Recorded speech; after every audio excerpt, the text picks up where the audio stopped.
We're live. Hello, everybody. My name is James. I am with Kingsfine Woodworking, and today we're going to talk about glue, some woodworking glues and some of the chemistry behind glues. And I have Nick Ferry here with me. Hello, everybody. My name is James. I am with Kingsfine Woodworking, and That's today all right. we're going to talk about glue, woodworking glues and some of the chemistry behind glues. And I have Nick Ferry. Hello, everybody. My name is James. I am with Kingsfine Woodworking. Turn it around.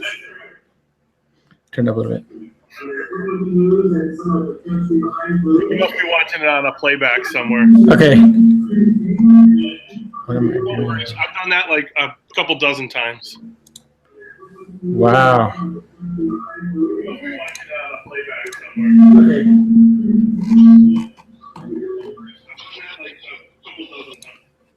Sorry. I think I have it fixed. Okay. Turn it up a little bit. Sorry about that, everybody. That was probably terrible for you guys. I'm not good at this. So we're talking about woodworking glues today, the chemistry behind the glue, kind of what is used when, and I'm here with Nick Ferry. Hello.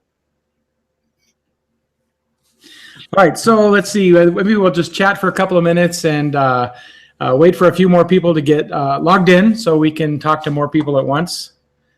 So, for everyone that's in the U.S. that celebrates Thanksgiving, how was everyone's Thanksgiving?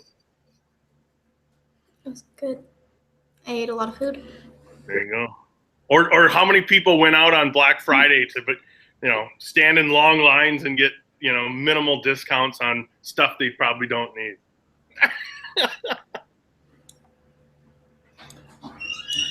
Of course, I have like 15 or 16 different types of glue in front of me, so one could argue there's stuff that I have that I don't need. Yeah, I think Nick uses more glue than me, so he's probably the resident glue expert here. I don't. Well, you're the expert on the chemistry. I just know that it sticks stuff. Yeah, it does stick stuff. That's for sure. In fact, one of the ones that I have is called Sticky Stuff. Nice. I think the manufacturers thought that was a little bit more succinct than organic fibrative fixative mixture. So what is that exactly? Now, this is an old ketchup bottle. Oh, okay. And I was just bored with my label maker one night, so I figured I'd come up with a fancy way of saying wood glue. Nice. Organic fibrous matter fixative mixture. Yep, that sums it up, I suppose. Yep. And I also grabbed some adhesive remover if we get talking about that, because I got to, people glue enough stuff. Well, what if they glue the wrong thing? Right. That's important. Okay, so we got about 115 people live right now, so why don't we'll go ahead and start. I'm going to start with, I'm just going to do a quick summary of a few of the types of woodworking glue and what they're used for. So I'm going to start with hide glue. Everybody's probably heard of hide glue. It's also called animal glue. Animal glue, you've heard when a horse gets old and dies, they send it off to the glue factory. They make animal glue out of a variety of animals, including fish. It's actually made from the collagen in the animals. It gets boiled down, and that's a protein, and it's a very good adhesive. It works for glue. I think we've been using collagen and animal glues for thousands of years. It has some disadvantages. Hide glue is not really waterproof. It has some advantages. If you glue a joint and you've messed up, you can heat it and take it apart.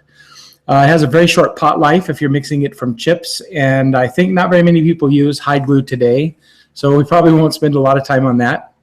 There's another common glue that we use is polyurethane glue for woodworkers. For a good example of that would be Gorilla Glue or Grizzly makes a polyurethane glue. Polyurethane is very similar to PVA glues. It has a lot of similar characteristics. I suppose in one area it stands out because it's pretty much the most waterproof of the woodworking glues, and it has a long open time, 30 minutes or even more in some cases, but it definitely has some drawbacks. Polyurethane glue joints, they have to be clamped very tightly because when polyurethane glue cures, it expands. And if you don't have your joint clamped tightly, you get this big expanding foam mess, and it's kind of a nightmare to deal with. Another very common glue that we use on occasion in woodworking, and I think Nick has some of this there he's going to talk about, is cyanoacrylate glue. Yep. you want me to show it right away? Yeah. So what do you got? Oh, well, like James says, it's a short CA glue, cyanoacrylate, and basically it's your typical super glue, essentially. This is a 2P10 from Fast Cap, and it's a nice little kit because CA glue is something to where you can get different viscosities or different thicknesses. So if you're working on something where you do have to bridge a small gap, and of course I don't know how to, okay, it goes sticker on this side. I can't see when it's in front of my face, but if you have to bridge a smaller gap, you know, you can get like a gel or even a thick, or if you want it to have penetrating power into whether it's a wood or a fabric or whatever, you know, you get on the thinner viscosity. And this one is activated, I believe, by moisture in the air, but then they also have an accelerator, which, you know, basically can bond it in seconds. CA glue is perfect for I say smaller applications. You don't want to do veneering because it's such a quick set time, and you know, essentially no pot life to it much at all. But then it's also available if you know what viscosity you really like. My favorite's the thick. You can also get like larger ones and then larger activator. Thing to note though, the shelf life isn't indefinite. The 2P10 I like because it tends to last a little bit longer than some other brands of CA glue, and I think that has to do with their triple distillation in what they when they're refining the glue. It's a little bit more stable. But a trick is you can put CA glue in a refrigerator and extend its shelf life. And like I said, you want to keep it away from any type of air or moisture, and because that's gonna, you know, make it go bad. But again, this is 2P10. There's all sorts of different brands. Modeling glue, like I think it's Great Plains that I use for years and years, works really good. So yeah, I don't know if anyone has any other questions on that. And they also make in that kit a little debonder, because that's the type of glue to where one little drop, put your fingers together, and they're stuck. Yeah, that's a good description of CA glue. I would only add that it's if you do get it stuck to your fingers, it will bond very good, and it's also has a very exothermic reaction. So it'll be very hot if you get it bonded together, especially if you have any cotton gloves or clothes or anything like that on. You can be burned from it. It also has a little bit of a strong odor, something that you have to get used to. It can be even toxic to some people. And it's not a very strong joint. I use it a lot because it glues a lot of different substrates together. So sometimes I'll take a metal hinge and glue it in place with CA glue, and that's just temporary until I get the screws in. It kind of helps me position it. Some people use just a dab of CA glue to temporarily stick two pieces together to perform an operation while they're together to make them the same size and shape, and then you can just break them apart. So it's not a super strong glue. I don't think I'd use it for my primary glue, but yeah, it's a good adhesive to have in the wood shop. I think every woodworker should probably have some CA glue. Yeah, even just like I said, the little bottles. And another thing I'll add too is it makes a really nice clamp. Say you're doing some little applied moldings, and it's kind of an awkward way to get a clamp or anything on there. You can lay, and I'm just going to grab a bottle of this, but you can say this is my molding. You can put wood glue and then stop and do like a dot of CA and then wood glue, and then that way with the quick set time, it'll hold the piece, the trim, whatever you're working on in place while the wood glue cures and gives it a more, wood glue is a lot more, I kind of hesitate to use the word elastic, but CA glue when cured is rather brittle. So something to keep in mind there. It doesn't have much shock, for if you drop an item or anything like that, even though they do sell rubberized or rubber impregnated CA glues, but still it's a rather, brittle glue to use. Yeah, I just want to say thank you. Charles Deering gave us some money there in a super chat, $5. Thank you very much, Charles. Anybody who does that in the super chat, that money goes to help support our channel, and we really appreciate that. Thank you. Charles is good. Yeah. Hey, Nick, somebody asked about spray adhesive. Tate, T-A-I-T-E. I'm not sure if I'm mispronouncing that. Lennox, they want to know if you use spray adhesive, and I know you use a lot of that. Nick, what do you like to use? 3M sells a various degree of adhesive strengths, and this one is the one I had handy. This is the Super 77. It's a good all-around, all-purpose. This one kind of comes out in a normal like conical spray pattern and is fairly uniform, but they make rather, you know, it's almost like, what do they call it? Silly string in a can. If you're, you know, say making like a little console or carpeting like a speaker box or something like that, I would get the one that comes out more in ribbons, and it's more of a double-sided adhesive, or I'm sorry, more like a rubber cement, but this works pretty good. You know, that's the only one I grabbed that I had handy, but yeah, it's a good all around. I used it the other day just to spray just a little quick shot and spray for a pattern for a handle I was making. Let me see if I can grab, I should have some pattern adhesive that, here, this is another really nice, this is actually Krylon product. And this is a repositionable adhesive. This I'll use for like templates or stencils or stuff like that, little couple squirts, let it kind of flash off. And then it's almost like a Post-it note consistency to where if it's a stencil where you got to hold it somewhere, squirt it, move it, hold it somewhere, that works out really good. And like I said, 3M's got different, you know, varying degrees of adhesive and all that stuff. So yeah, spray adhesive is definitely nice to have. Yeah, it's very handy. So David Satoski asked if it's the same as contact cement. And so chemically, they're quite different. Spray adhesives usually need access to air in order to dry if it's a type of spray adhesive that you want to cure. And contact cements typically do not. You can put two pieces of laminate or plastic together with most contact cements, and they will dry without the presence of air. They can be used for similar things, but the drying factor is typically part of it. So somebody had a question. Did you have anything else to add about the spray adhesive? Not really. Most manufacturers are pretty decent at having fairly thorough instructions. Some will say to let it flash off or get tacky, similar to like a rubber cement. But like you said, they're different. So I would always just, whatever you're using, kind of research it. They make all sorts of different kinds, and there's normally pretty decent instructions on each of them. Cool. So someone had asked about epoxy. So let's move into epoxy as an adhesive for a woodworker. So epoxy is probably the most waterproof of all woodworking glues. It wasn't designed, of course, originally to be a woodworking glue. It is a very high strength glue, but in fact, it's not the highest strength for woodworking purposes, believe it or not. I have a download packet. I'm going to take a little side detour here that I have put in the description section of the video, and the video will be up after the session is over. And it's information about all the different glues and adhesives and stuff like that. There was a study done some time ago and published by Fine Woodworking magazine that tested various bond strengths of different glues on different substrates. So different substrates in this case would be different types of wood. And epoxy was one of the ones that was used. And it turns out that Titebond actually has a stronger bonding strength than epoxy does for wood. So it's kind of interesting to note. So epoxy is also used for more specialized purposes.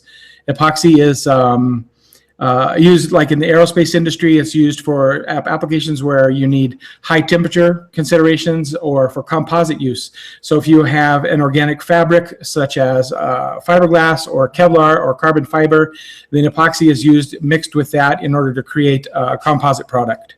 And then another benefit of epoxy, for example, is it has very good gap filling properties, which PVA, normal wood glue that we see like Titebond, does not have very good gap filling properties. The gap filling properties make, if you have a large gap and you fill it with epoxy, the joint is still very strong. If you have a large gap and you fill it with PVA glue, the joint is not strong. So let me just talk real briefly on the chemistry as to why that is. There are two chemical properties that are involved in glue. They are called adhesion and cohesion. A glue has to have a good mixture of these two properties in order to be successful. Adhesion means the glue's ability to stick to something, like wood. And cohesion means glue's ability to stick to itself. If the glue has poor cohesive properties, it may bond well to wood, but not to itself. And that's the case with PVA glues, like Titebond. If you try to have a large gap and you fill it with Titebond, the Titebond is going to stick very well to the wood on opposing sides, but it'll be a very weak joint if you were to drop the board or the two boards that are glued together, they'll break right down the middle of the glue line because it's the glue itself breaking, because it has a poor cohesive strength. And there are different theories on why this works. Maybe we'll get into that in a minute if anybody has any more questions on how glue works. But that's the summary of epoxy. Did you have anything about epoxy, Nick, or how do you like to use epoxy? In various ways, filling voids, gaps, cracks, checks, stuff like that. You can tint it, whether it's, with like a trans tint type product. In fact, let's see here. I do actually have a whole bucket underneath my workbench that says epoxy on it. And essentially different types of epoxy, different pump ratios for, say, like West System stuff. But one thing I'll add that's kind of fun and worth noting, and you get different pigments. This is a System 3 black pigment. But one thing I'll note is application of it. You can actually get rather detailed. And I'll just grab, I buy these syringes in bulk. And these are a 10 cc syringe. And then you can get different gauge needles. These are what they call lure lock, which means the end of the, here, I'll just open one here. The end of the syringe has actually got threads on the inside. I don't know if you can see that. And then that threads in. So when you're using something like epoxy that's rather thick, and you're trying to, say you want to tint it yellow and just infill some little things that you were working on, like say a little badge or a medallion or whatever. That way, when you're injecting this into that little concavity, it's not going to pop off. So if you're going to go that route to inject epoxy, get the lure lock ones. They work really good. And like I said, they come in different gauges, almost like, gauges of wire. So it's a, hypodermic needle gauge. You can get the pointy tip ones or straight ended ones. So yeah. Awesome. Okay, somebody asked about construction adhesives. So most construction adhesives, we'll backtrack a little bit. Those are polyurethanes. There are different types, but a lot of them are polyurethane based. And you did talk about West Systems, right? Because I got sidetracked over here. Yeah, I just mentioned it. That's probably one of my more the one that I've had the best luck with. But I mean, I got all sorts of different brands of epoxy. This is more of just a coating resin. It's a two-part, like epoxy. Yeah, I mentioned it, but I didn't talk too much on it. Okay, so I'll just briefly mention that the West Systems is what I use mostly in the shop, and you can buy the resin. So all epoxies obviously are two-part. You could buy a resin and a hardener, and the hardener you'll buy different speed hardeners. So with 1 gallon of resin, for example, then you can buy several different hardeners, and you can have a 5-minute or 15-minute or a 1 hour or 24-hour type epoxy. So you have a little bit of some opportunity there to have some different open times before they glue up. I don't use epoxy a lot, so I just had a big project, which is why I got a gallon, but you can buy much smaller containers. And yeah, and you can kind of cheat, like you said, there's different hardeners as far as time that it takes to, but you can kind of cheat that a little bit, but you don't want to cheat it too much, because if you want to, I don't know what you're the chemist. What is it, an exothermic reaction or something that you can basically overcook it, and then it's no longer even an adhesive and epoxy anymore. Right. So heat is actually a component of the reaction. So as epoxy is curing, it gives off heat, and so if you were to add heat to the mixture, it just accelerates the cure time. So it's just going to go faster and faster, and it's not necessarily going to destroy anything. It's just going to cause it to happen very fast. The only glue here that's really totally destroyed by heat would be a hide glue, because it's a protein. It denatures the protein. So if you get hide glue too hot, it's trash. So you have to warm it gently. But yeah, you can't really overheat epoxy, except for the fact that you would cure it before you could even get it onto the wood. Okay, so let's see. We got let's see, type on. Okay, so Kuato Liz, is there something to be said about using too much tight bond glue on a joint due to its lack of cohesion? Yes, there is, in fact. So I was going to talk about that tonight too, because I like to use a lot of glue. And so I'll have to talk a little bit about some of the theories of glue adhesives and how they work. But that's right. If you use too much tight bond glue, like I do in a lot of my videos, then you're going to have a very weak joint. But unless you clamp all the glue out, which I squeeze all of the excess glue out with excessive clamping pressure, so I don't have to worry about having a big gap that just contains glue. The reason I do that, and the reason I apply glue, the main reason I apply glue to both sides of every surface, is there is one of the theories of how glues work. Science doesn't actually fully understand how adhesives work. There's a whole field of chemistry called surface chemistry that deals with, right down to the molecular level, how the molecules interact with one another. And one of the theories on adhesives is called the mechanical theory of adhesives. And that is that any surface, when you look at it up close, has a lot of little pores and cracks and openings and checks and stuff in it. It's not a flat surface. And so glue, when put upon that surface or brushed on like I do, will kind of work its way down into all those nooks and crannies, and maybe they go in and they turn corners and things like this. And then when you bond the boards together, you have actually a mechanical lock. The glue gets a mechanical lock on those irregular surfaces. That's the mechanical theory of adhesives. So by putting excess glue, I'm ensuring that I have enough glue to work down into all of those nooks and crannies. But here again, there's no point unless I squeeze all of the excess glue out with clamping pressure. I might as well talk about the second theory of glue here, how adhesives works, and it's called adsorption theory. So it's adsorption, as opposed to absorption, like a sponge absorbs water. This is different. Adsorption is the chemical ability of one substance to stick to the surface of another. And that has to do with intermolecular forces, van der Waals forces, and how two molecules interact with one another. And some molecules are naturally attracted to others via electrostatic forces. And in truth, glue probably works by a variety of these two mechanisms and possibly others.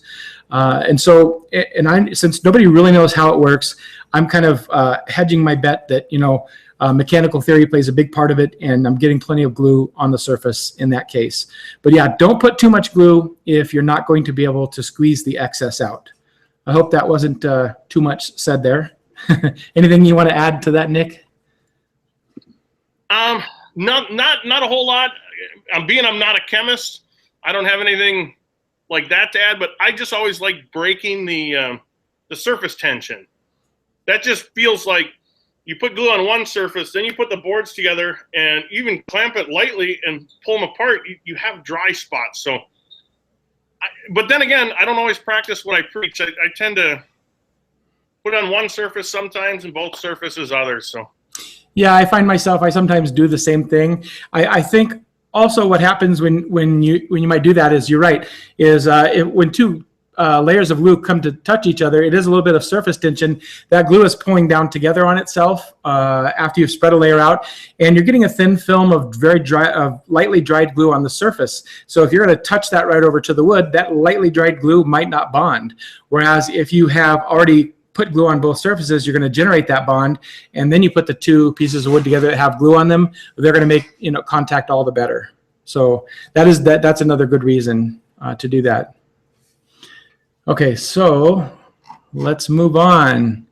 Okay, so the last main glue that I'm going to talk about, I think Nick may have some other stuff to talk about, is of course the PVA glue, polyvinyl acetate glue. This is the most common glue that woodworkers have. I only have Type Bond 3, and I'll also talk a little bit in a little while here about Type Bond 1 versus 2 versus 3, and everybody has their preference on what to use, but PVA glue is probably the least toxic. It has the best combination of properties of all of the different woodworking glues. It's got reasonable open times. It actually has the strongest bonding strength of any of the glues, and that's because of modern chemistry. It does have pore gap filling properties, but it does have easy cleanup. And I think that's probably why most people use it. It's affordable, it's easy to use, it's easy to clean up, and it's a very strong glue. So probably everybody has Titebond or some sort of PVA in their shop. And I think Nick has another interesting Titebond product as well. Yeah, they sell essentially a white glue, and that's actually what, when I started woodworking, we actually just used school glue. This is more along the lines of that. I don't use it a ton, but when I do, I rarely ever have finishing issues, because I'm of the camp that I like cleaning up glue joints with like a wet rag, or a damp rag, I should say. You know, you don't want to flood the surface with water and dilute glue and create a glue size essentially and then screw up your finish. But I found this, the white glue finishes out a little bit better than the yellow, but normally whatever I do with the yellow, I don't have any issues with, but I have it laying around just in case. I use it from time to time. Cool. Yeah, somebody asked what the shelf life was of Titebond, and I think Titebond says maybe up to 36 months. I'm not familiar off the top of my head, but has a pretty good shelf life. Titebond does, and so I'll mention briefly the some of the different characteristics of the Titebonds. So the reason I choose Titebond 3, there are 4 or 5 characteristics that differentiate these glues. One of them is strength. Titebond 3 actually has the highest bond strength. It has around 4,000 psi bond strength. They used maple to maple in this test, so this is how these numbers came about. But it's got the highest bond strength, so 4,000 psi versus 3,750 for Titebond 2 or 3,600 for Titebond 1. The open time of Titebond 1 and 2 is 5 minutes, so you really only got 5 minutes to get your boards together and glued up. The open time for Titebond 3 is 10 minutes, so that's a little bit better. The chalk temperature, the temperature at which you can safely use the glue for Titebond 1 and 2, Titebond 1 is about 50 degrees and above. Titebond 2 needs to be even warmer, 55 degrees and above. And Titebond 3, you can use it down to 47 degrees. The viscosity is the thickness of the glue. Viscosity is a measure of how fluid or how easily a liquid flows. Syrup, for example, compared to water. Syrup has a much, much higher viscosity than water. Water is runnier. So viscosity in the different glues, the more viscous something is, the more sticky it tends to be. That's another property that kind of goes hand in hand with adhesiveness. So or at least initial tack. Titebond 1 has a 3,400 CPS is what they measure viscosity, and Titebond 2 is 3,200, not quite as good, and Titebond 3 is 4,200. So it's the most viscous of the 3 glues. And then of course waterproof. Titebond 1 isn't really waterproof. Titebond 2 is fine even for cutting boards, and Titebond 3 is slightly more waterproof. But neither Titebond 2 nor Titebond 3 are completely waterproof. You probably shouldn't put your cutting boards made of those in the dishwasher repeatedly. You probably shouldn't leave something buried in the dirt in your backyard that's glued together with Titebond. If you need that, you need epoxy. But those are the differences, and then the big difference is money. Titebond 3 is the most expensive. I think Titebond 1 maybe half the price. I don't know. And so, but the properties are so close, you don't necessarily have to choose. We just pick all Titebond 3 for our shop because I kind of wanted the best of everything, and I know different people use different things. So what do you think on that, Nick? Well, while we're on the Titebond one, I also have their translucent wood glue, which is, it basically dries clear. It's another glue that's great for if you're doing minor trim and stuff like that, to where you might get squeezed out in these nooks and crannies, and that might be a little bit difficult to clean it up. And maybe you're leaving it natural, you're just clear coating it, you don't want to see that yellow wood glue underneath. This will camouflage itself a lot better if you're clear coating. It still doesn't help if you're going to stain it, because this is basically going to seal the wood pores, and if you go and stain that, you're going to see exactly where that glue was. But if you're clear coating, works out really good for that.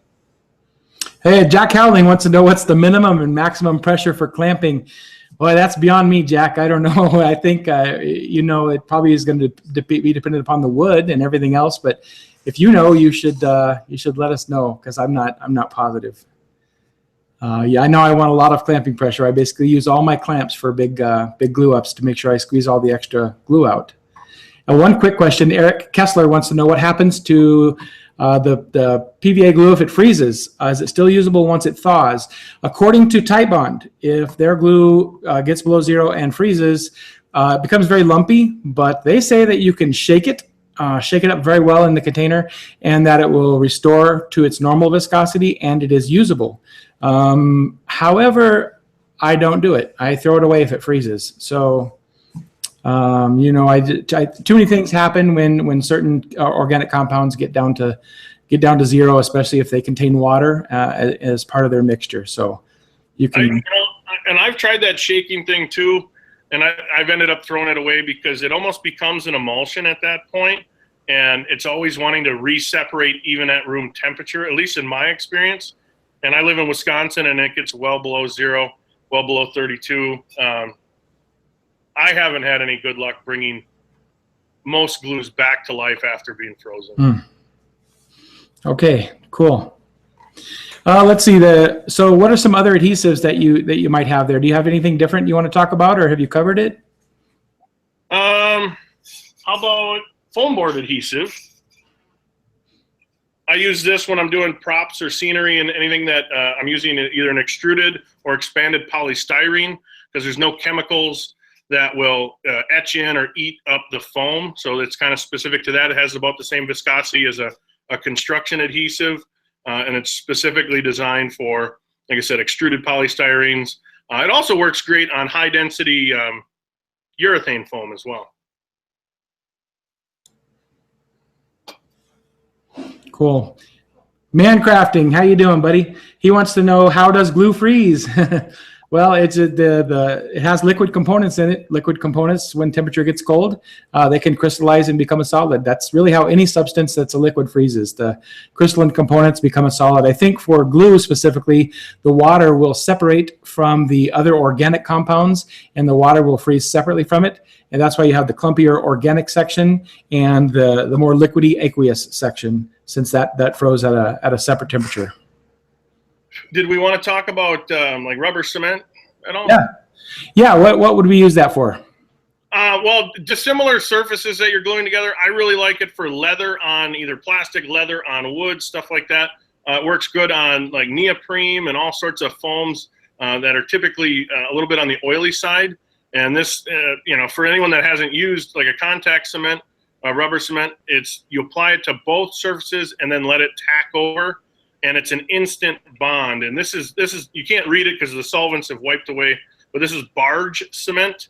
It's one of my favorite brands, and they also sell a thinner in case you need to, you know, get it applied to maybe a rougher surface or in some more, you know, intricate parts. You can actually thin down, because this is almost like consistency of like a little bit of a watery peanut butter, almost a toothpaste consistency.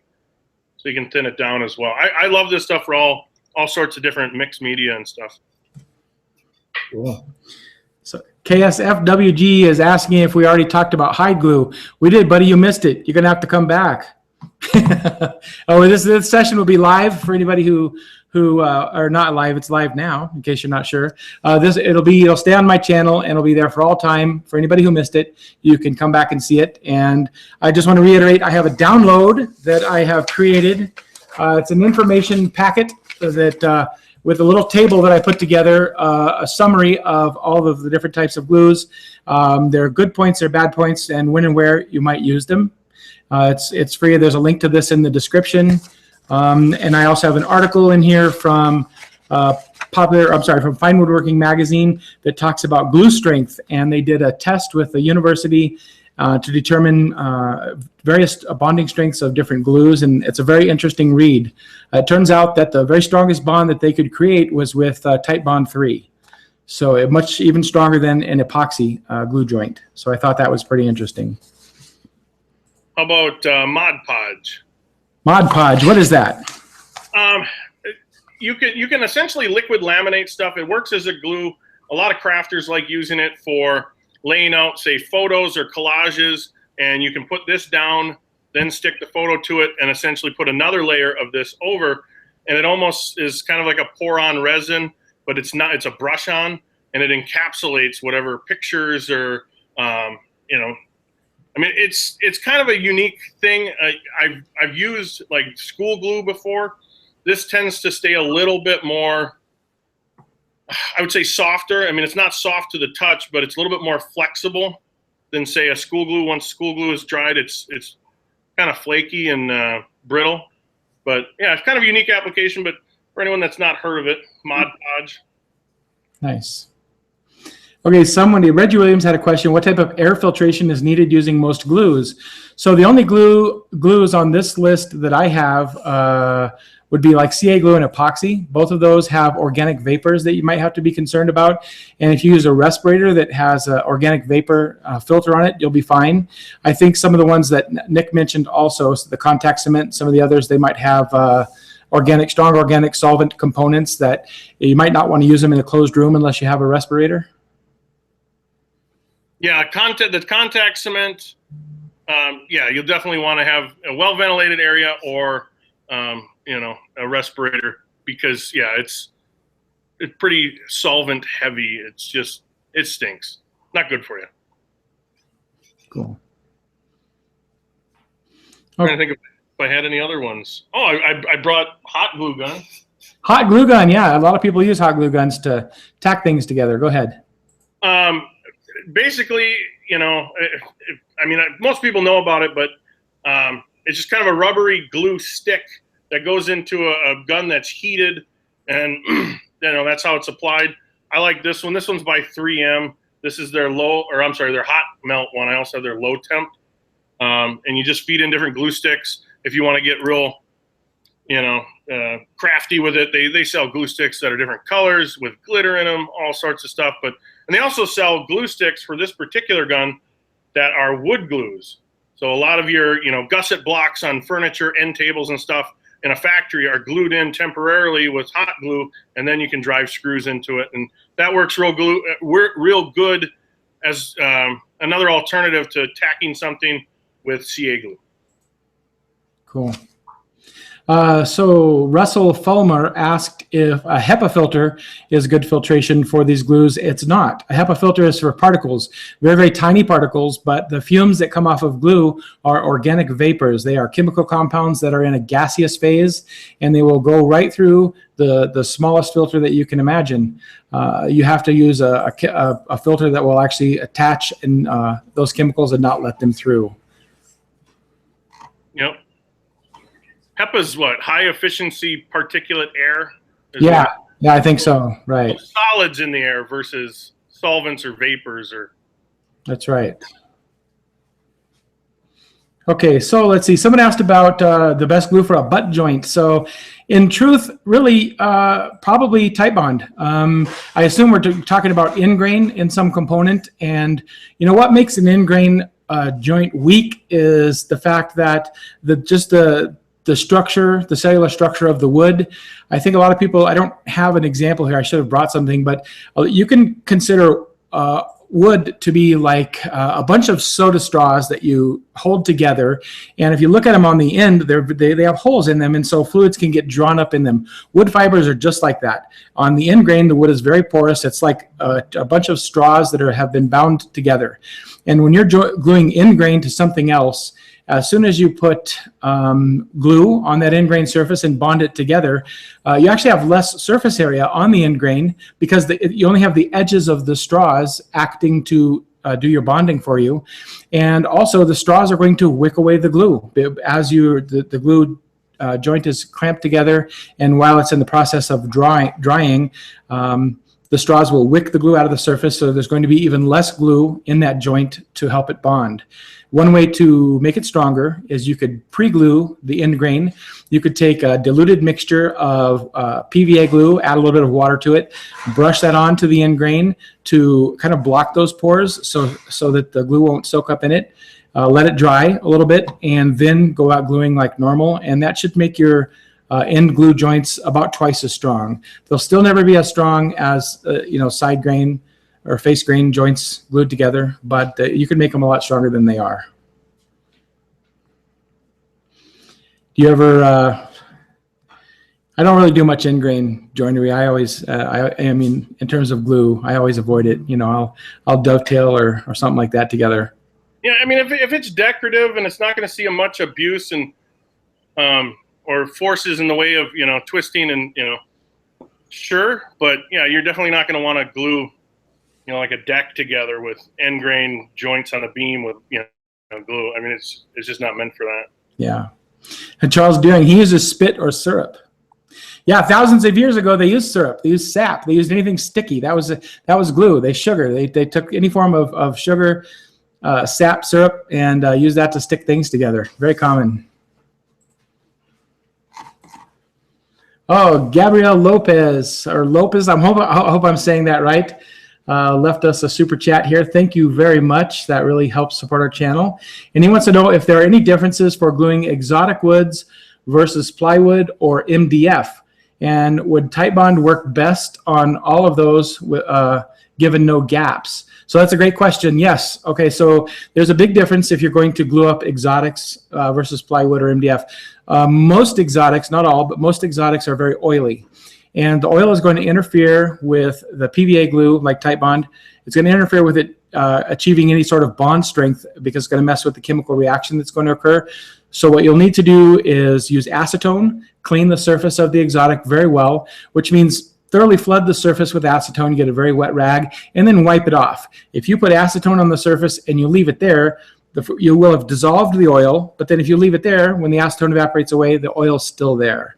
So get it wet with acetone and then use a towel to wipe it off. Get the oils off the surface. Then you can go about gluing like normal, and it makes a very strong joint if you do it that way. If you don't clean off the oil, then your joint will certainly fail. And of course, plywood and MDF, those glue fantastic with PVA glues. Obviously, there's no surface prep needed for either of those. And I don't know if you have anything to add to that, maybe, Nick, about gluing plywood or MDF or exotics, any experiences you've got? The only thing I'll add as far as the plywood end is make sure that it's a quality plywood if you're doing laminations, because kind of the old adage of you're only as strong as your weakest link. You might have a good veneer glued to another good veneer face, doing, like I say, a lamination of plywood. But if that plywood's not made well and whatever they used to adhere the veneers isn't going to hold, you might run into issues there. So just make sure you're starting out, you can't start out with a bad foundation and build a great house on that, if that makes any sense. Yep, makes sense to me. Oh, Tate to Linux, they tried to donate $500, but they don't have a credit card. That's okay. It's the thought that counts, buddy. Thank you very much.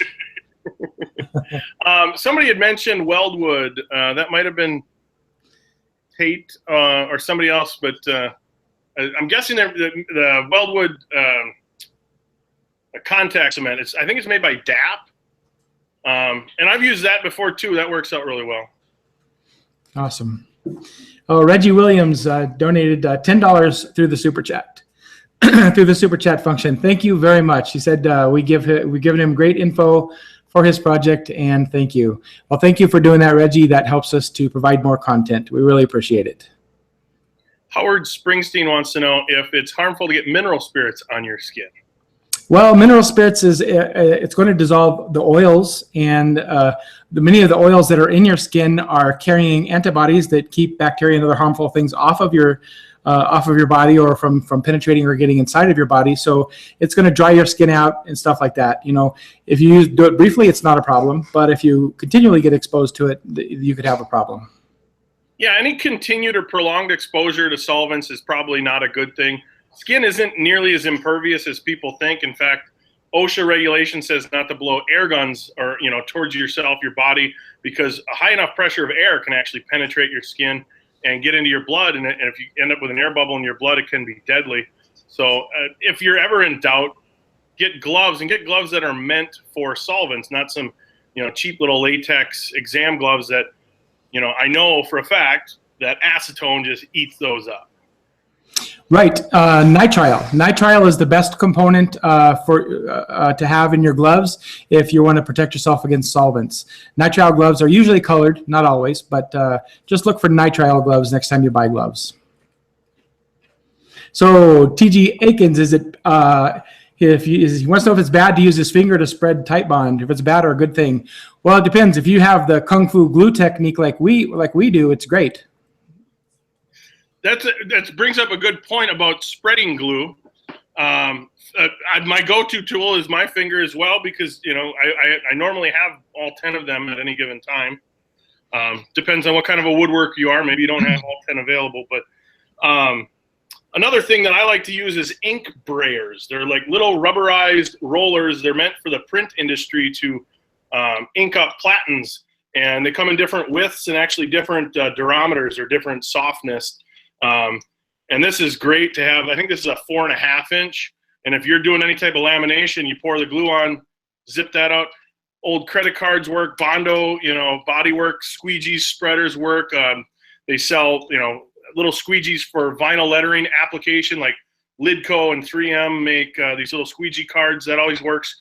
Or even a notched trowel, because the theory behind the notches is that no matter how hard you squeegee, you're still leaving the appropriate amount of glue on the surface. Yeah, let's see. So Mike wants to know if we can put super glue on our fingers and then show how to get them apart. We can't, because Nick has the super glue and I have the debonder. Yeah. We have to have them both in the same place at the same time. Yeah, we'll have to commingle next time on the next live one. Exactly. So I see that Man Crafting is here. I just want to mention something for my fans also. He got a woodworking mallet from me today. Thank you very much, Chad.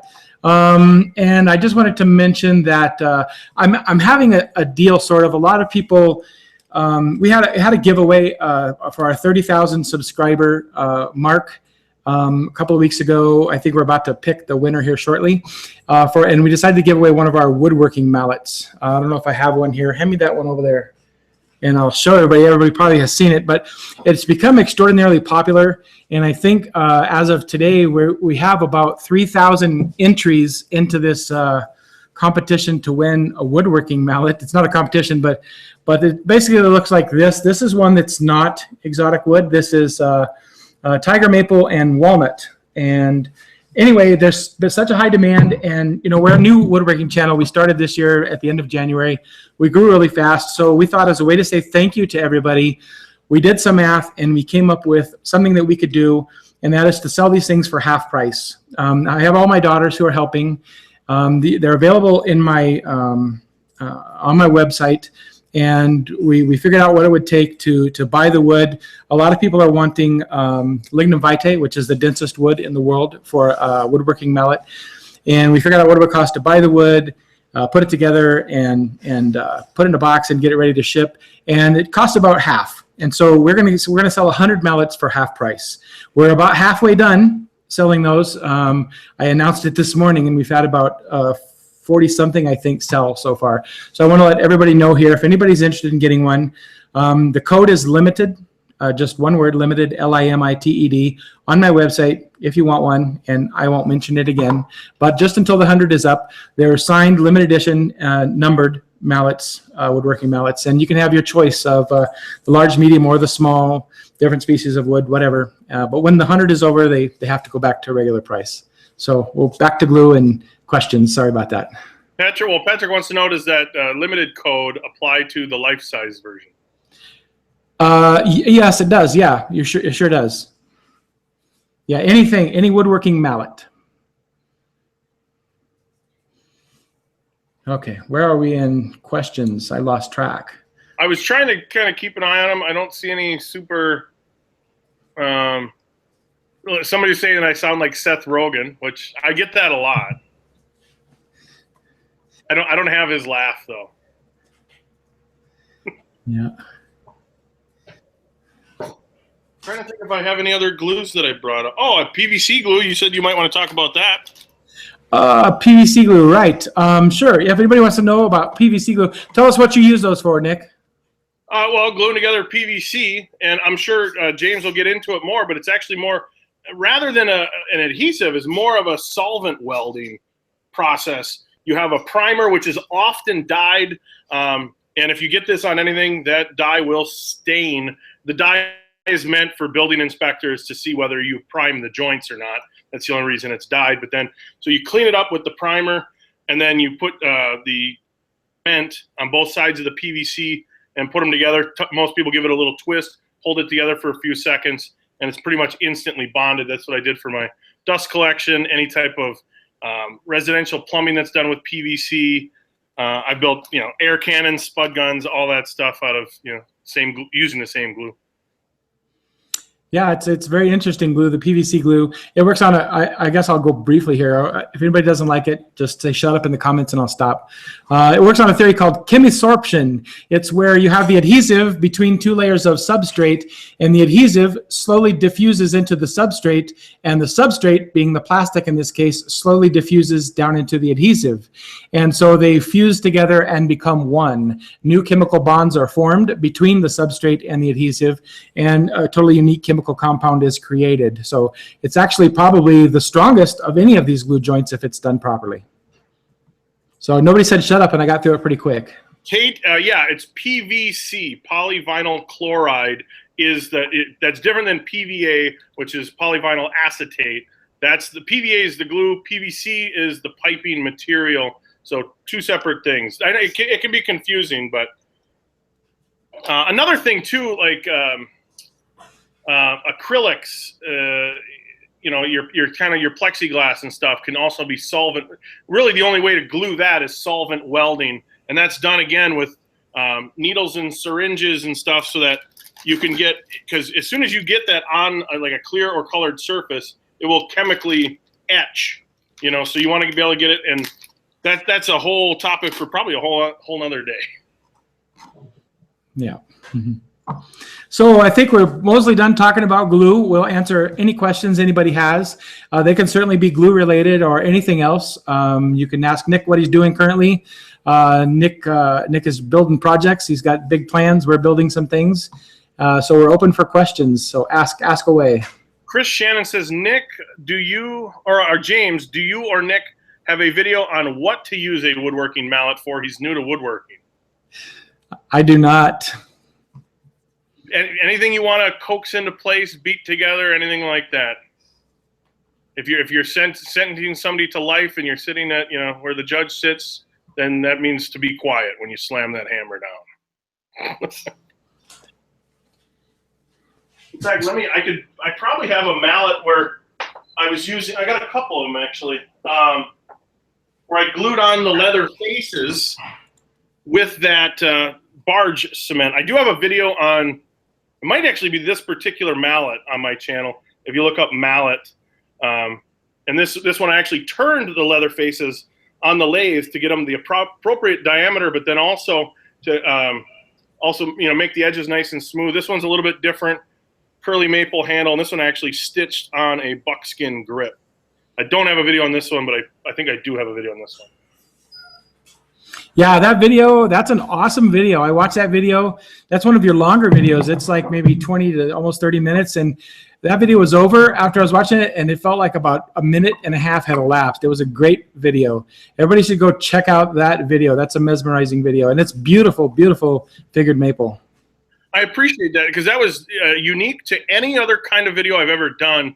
And my wife was actually kind enough to walk around and film it. So it's more in the style that kind of reminiscent of the New Yankee Workshop with Norm Abram, where, you know, I'm like, okay, now we're going to bring it over to the bandsaw.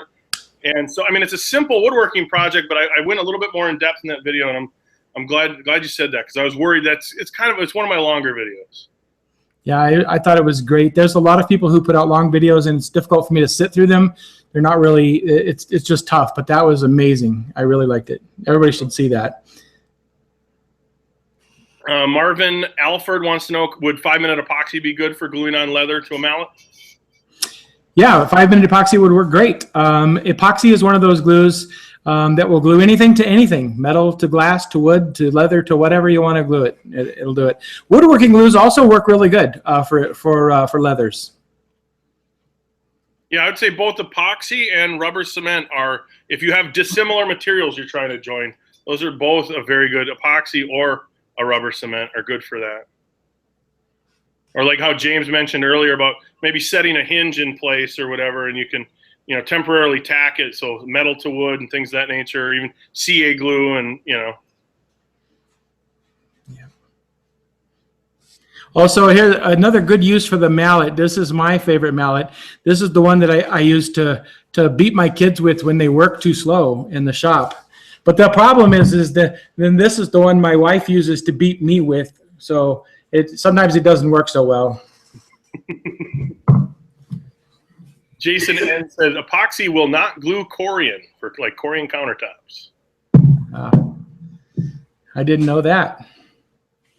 I know corian has, it still might be this way, but you actually have to be like a certified installer to deal with corian and glue corian. I think it's a pretty caustic stuff that, I shouldn't say caustic, but it's a pretty nasty stuff that glues that together. I'm guessing that's more of a solvent welding as well.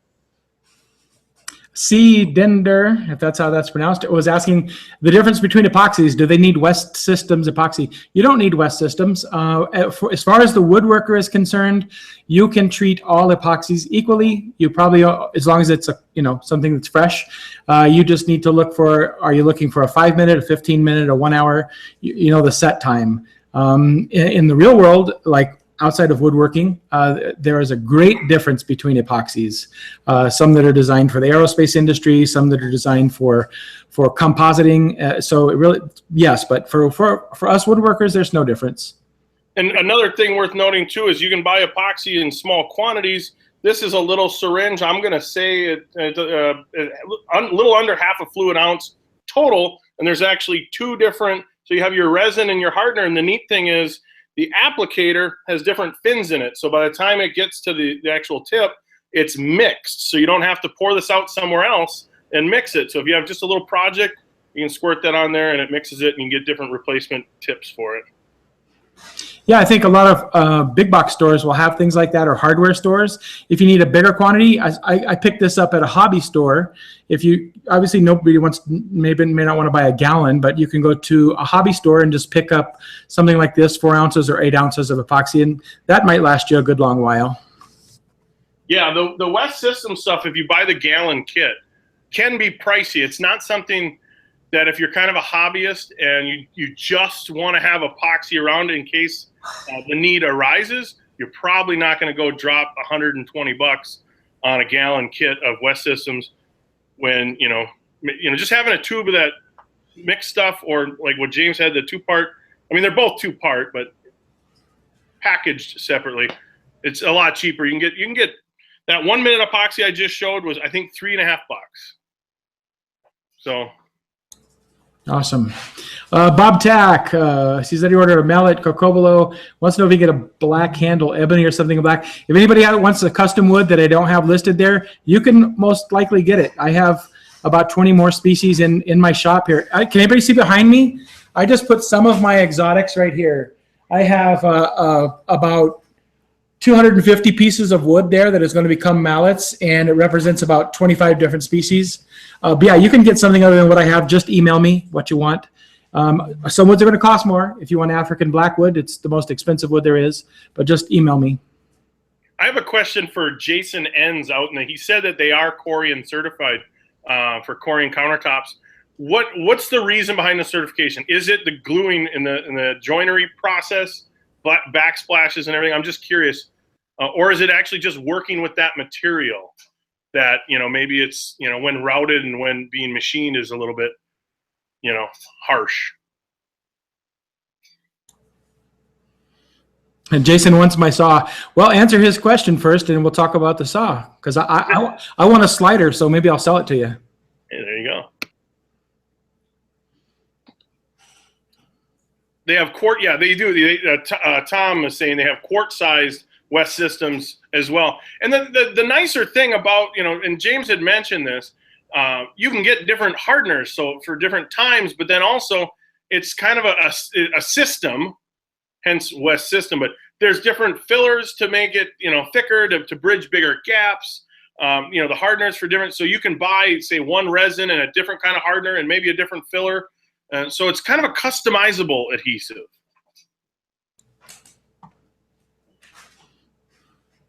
And what I really like too is, like, you can see the dispensers behind James. They're volumetrically already thought out, so it's one pump to one pump when you go to mix them. So you don't have to sit there and remember a ratio of a certain one. Like, was this 3 to 1? Was this 5 to 1? One pump to one pump, and then you can mix it. And normally for epoxy, I have these little medicine cups I got online. You can get like probably a gross of them for, just a couple bucks. but perfect for mixing up epoxy, because in case anyone's not worked with epoxy, being it's a catalyzed two-part, you're not really going to reuse a whole lot. You can get silicone brushes, sometimes silicone mats, but the mixing containers, typically it's a disposable one-time type deal.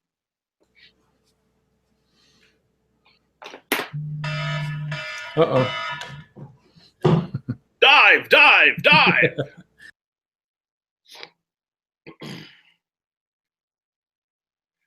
Then I can also bring up too that somebody who was asking when I was showing the glue gun earlier, do they make hot melt glue for wood? Yes, it's specially formulated. Quick Google search will get you that, but and it actually works really quite well. Hey, Ian Smith wants to know how to glue PVC board. You can use PVC cement for that as well. Well, I mean, it depends too. Are you gluing PVC to PVC or PVC to another substrate? That could be, you know,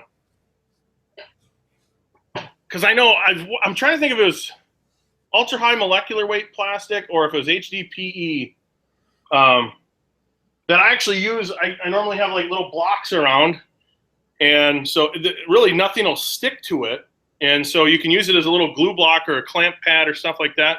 And you don't have to worry about if glue or anything gets onto it. But so a question has come up here a couple times from Cram Awagatuka. I don't know if I pronounced that correctly. How much glue do you use to glue dowels and what type?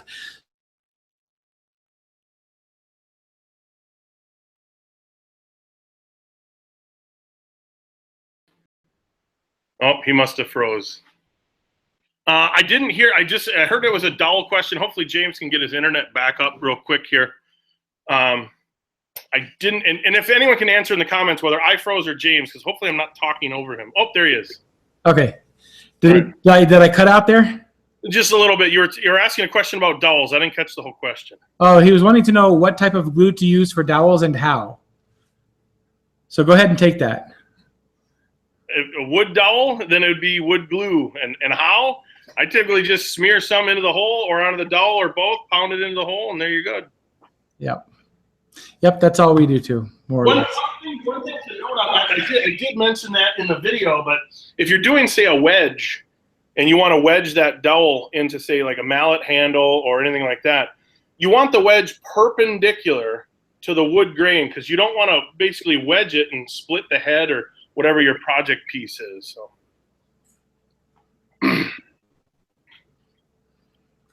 Yep. So Steve Dustuff saying, I froze and you didn't. Yeah, because I asked when you were froze, I said, did I freeze or did James? Because okay. I was trying to keep the show going. And I'm like, if I froze and only on my screen, I'm like, man, am I talking over him this entire time? Okay, I got it. Sweet. I'm trying to think. I grabbed so many adhesives in a mad dash. I don't know if I didn't show one of them. I think I showed everything that I had. So advanced diploma for spreading of the PVA glue. I'm going to have to come up with something. We'll come up with something good for that. Maybe it'd be an online course. There you go. And maybe it'll cost 2 cents or something like that. You'll have to pay. It's not free. I'll say, what if you want to put a dowel cross grain in exotics? So a dowel cross grain in exotics. If you have a dowel hole drilled in the exotics, once again, you're going to want to clean that out with acetone so that you get rid of the oils so that the glue will bond. Other than that, there really isn't anything different. And that's you got it going now, James, just so you know. Okay. If you're looking at getting in different size holes, now granted, I have the weirdest things sometimes, but they sell these cotton swabs in all sorts of different sizes. Like this is one of the smaller sizes that I have in case you need to get in that dowel hole with acetone or whatever, or maybe you have larger ones and I have, you know, huge cotton swabs. So there's always, it seems like a need that arises to where you need some sort of little applicator. And I got these on Amazon for, I want to say like $6-7 for a couple hundred of them.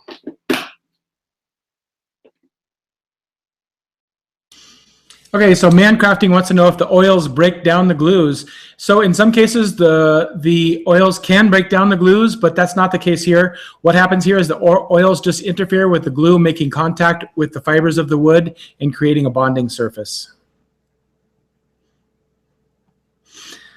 So let's see. Hey guys, phenolic resin film coated plywood. How to area glue that or join to a torsion box as a top layer. What would you use for that, Nick? Probably contact cement, right? Phenolic resin coated plywood. It depends, because I've seen maybe I'm thinking something completely different, because there's a phenolic backed veneer that one of my suppliers sells, but it's phenolic backed. It's not the phenolic on the surface. I don't know. You kind of got me stumped. If anything, I would probably sand that, you know, to give it some mechanical bite, some tooth to the surface for whatever you use. But I think a quick Google search would be better than, I'd hate to steer you in the wrong direction. I don't think I've ever glued phenolic coated plywood together. So Mancrafting's another good question. How far does the acetone penetrate, and how far does the glue need to penetrate to get a good bond? So technically, in terms of, you know, how many micrometers or whatever the glue penetrates, I don't know. Acetone will certainly penetrate a lot further than the glue due to its much lower viscosity, but I wouldn't know anything in terms of numbers. Obviously, the porosity of the wood, you know, it would be a factor. It's something's going to penetrate a lot deeper into a softer wood than it is into a denser, harder wood. And even just the type of wood, for example, red oak is very porous and white oak is not. That's why they use white oak for boats, and they don't use red oak. If you take a piece of white oak and you stand it on end in a cup of water, the water will soak all the way to the top, and you'll see the fibers at the top of the red oak wet in just a couple of minutes. If you do that that's red oak. If you do that with white oak, the white oak has many blocks in those straws of the wood fibers that go up, and so the white oak isn't going to absorb or wick water up into it. So probably depends on the structure of the wood a lot too. Luke Johnson wants to know, are biscuits necessary when jointing, gluing wood for a bench top? I think they might help you position your boards together. They're not going to add much in terms of strength. If you want to add strength, you might want to go with dowels or some floating tenons. Yeah, and I mean, it's fairly well known, but it's worth repeating, worth saying, that if you glue a joint properly, the glue joint itself is much stronger than the wood for most species of wood, and biscuits aren't really meant for structure. Like James said, if you're using it for alignment and you have a bunch to do and you're doing a laminated bench top or like a butcher block or a bowling alley style glue up, alignment, it might help you out, but you'll have probably enough glue, because you're talking a bench top, you're probably going to do thicker than 3/4. That's going to be essentially a lamination, and you're going to have plenty of glue surface there to be nice and strong. So Bob Tack, question, what about cold temperatures and wood glue? So most wood glues work pretty good in temperatures that you can work comfortably in. If it gets much colder than that, then wood glues aren't going to work. So maybe down to 50 degrees, somewhere in there. 40, 50, 60-ish, somewhere in that range. It really depends on the wood glue, but you can usually look up online different charts for the specific wood glue you're looking for.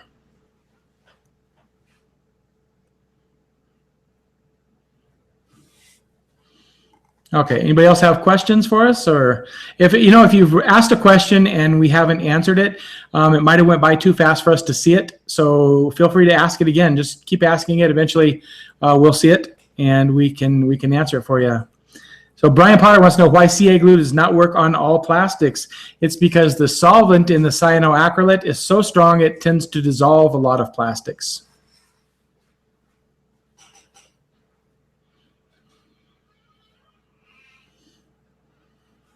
Sylvia wants to know what applications are best for CA glue. So what do you use it for primarily?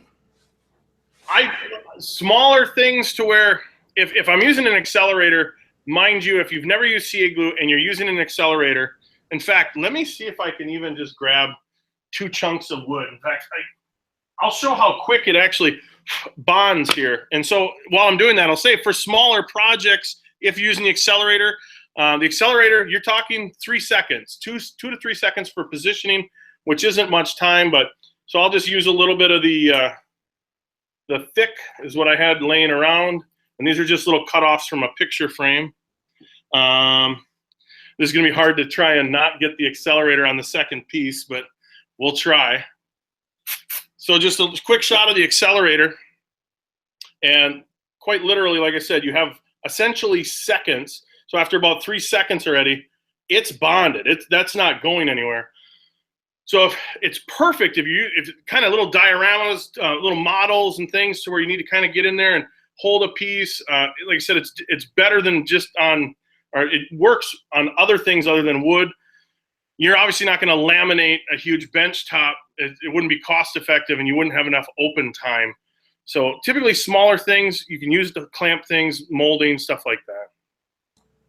Yeah, it's important to point out that also that the bond created with a cyanoacrylate glue is not nearly as strong as a joint with a PVA glue.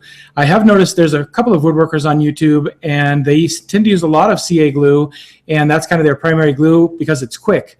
And you could probably get away with that for a good number of projects, but it's just not nearly as strong. So I would never use that, for a project that I want to last for years and years. Can-Do wants to know, is CA glue good for fiber stabilizing like punky wood? I think it probably is. I know in the model building industry, I used to build a lot of balsa wood airplanes, and we had fiberglass, and we would soak them in CA glue, and it would make that fiber rock solid, kind of a lot like epoxy would. How you epoxy a fiberglass sheet and get a solid product. I think you would probably want to use a thin CA to get some good absorption and penetration. I think there would be, I'm sure you can use it for that, because I've used it for that for different things to where I know I'm going to end up with tear out. I actually have a little bit of that on the kerf of my table saw blade. I never showed that in the video, but just to prevent any type of tear out in the future, or try and minimize it anyways. But I think there's other things that are more suitable for that application. Cactus juice would be another thing for stabilizing. They make wood hardener. I think it's Minwax makes a wood hardener.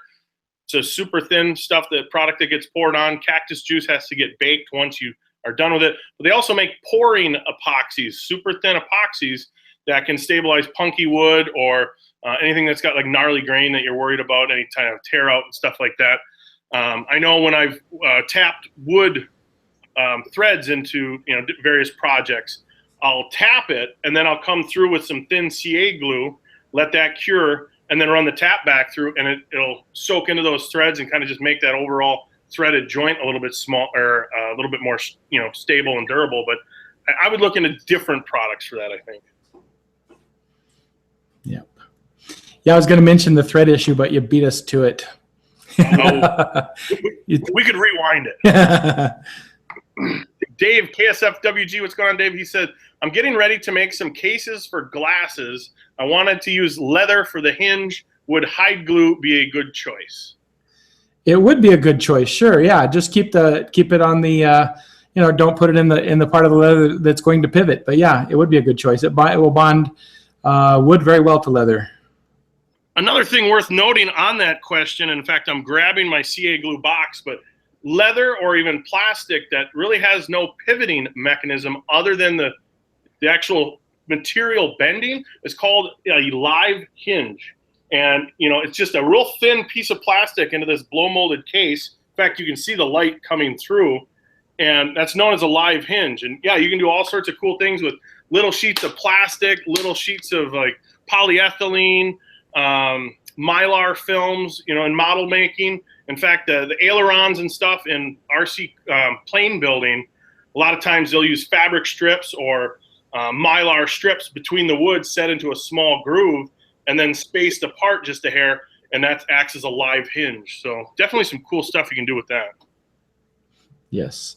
Adrienne Orozco had asked what the minimum temperature to glue up boards was, and Steve Does Stuff answered him, he wouldn't go under 45. I'd go a little stronger than that. I would say I probably wouldn't glue under 55 or 60 to be safe, but for sure it looks like he was gluing stuff up at 30 degrees Fahrenheit and had a problem, and that makes good sense. You definitely would have a problem. That's below the freezing point of water. So that'd be a big problem.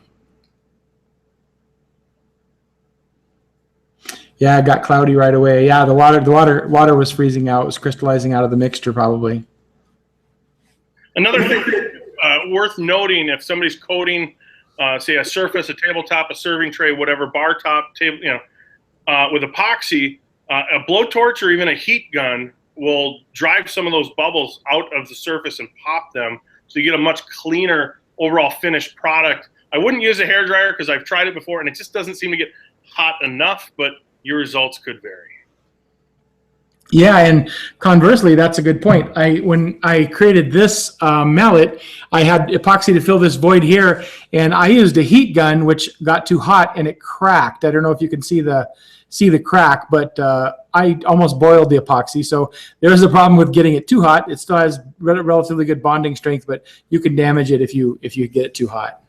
And also be mindful with epoxies as far as too much tint or colorant can throw off the chemical, mixture of it.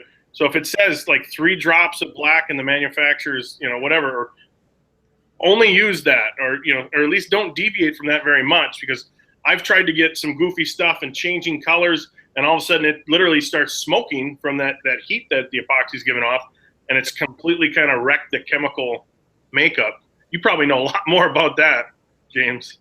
Yeah, that makes sense. I haven't actually worked with a lot of different substances in terms of coloring the epoxy, but for sure, any chemical that gets in the way is going to affect the bonding strength, but also you can have a side chemical reaction. That makes sense. It would mess it up. Let's see. Somebody asked, does lower temperature ruin the glue? We answered that earlier, but we'll answer it again. So according to Titebond on their website, they say if the glue freezes, then it tends to clump up.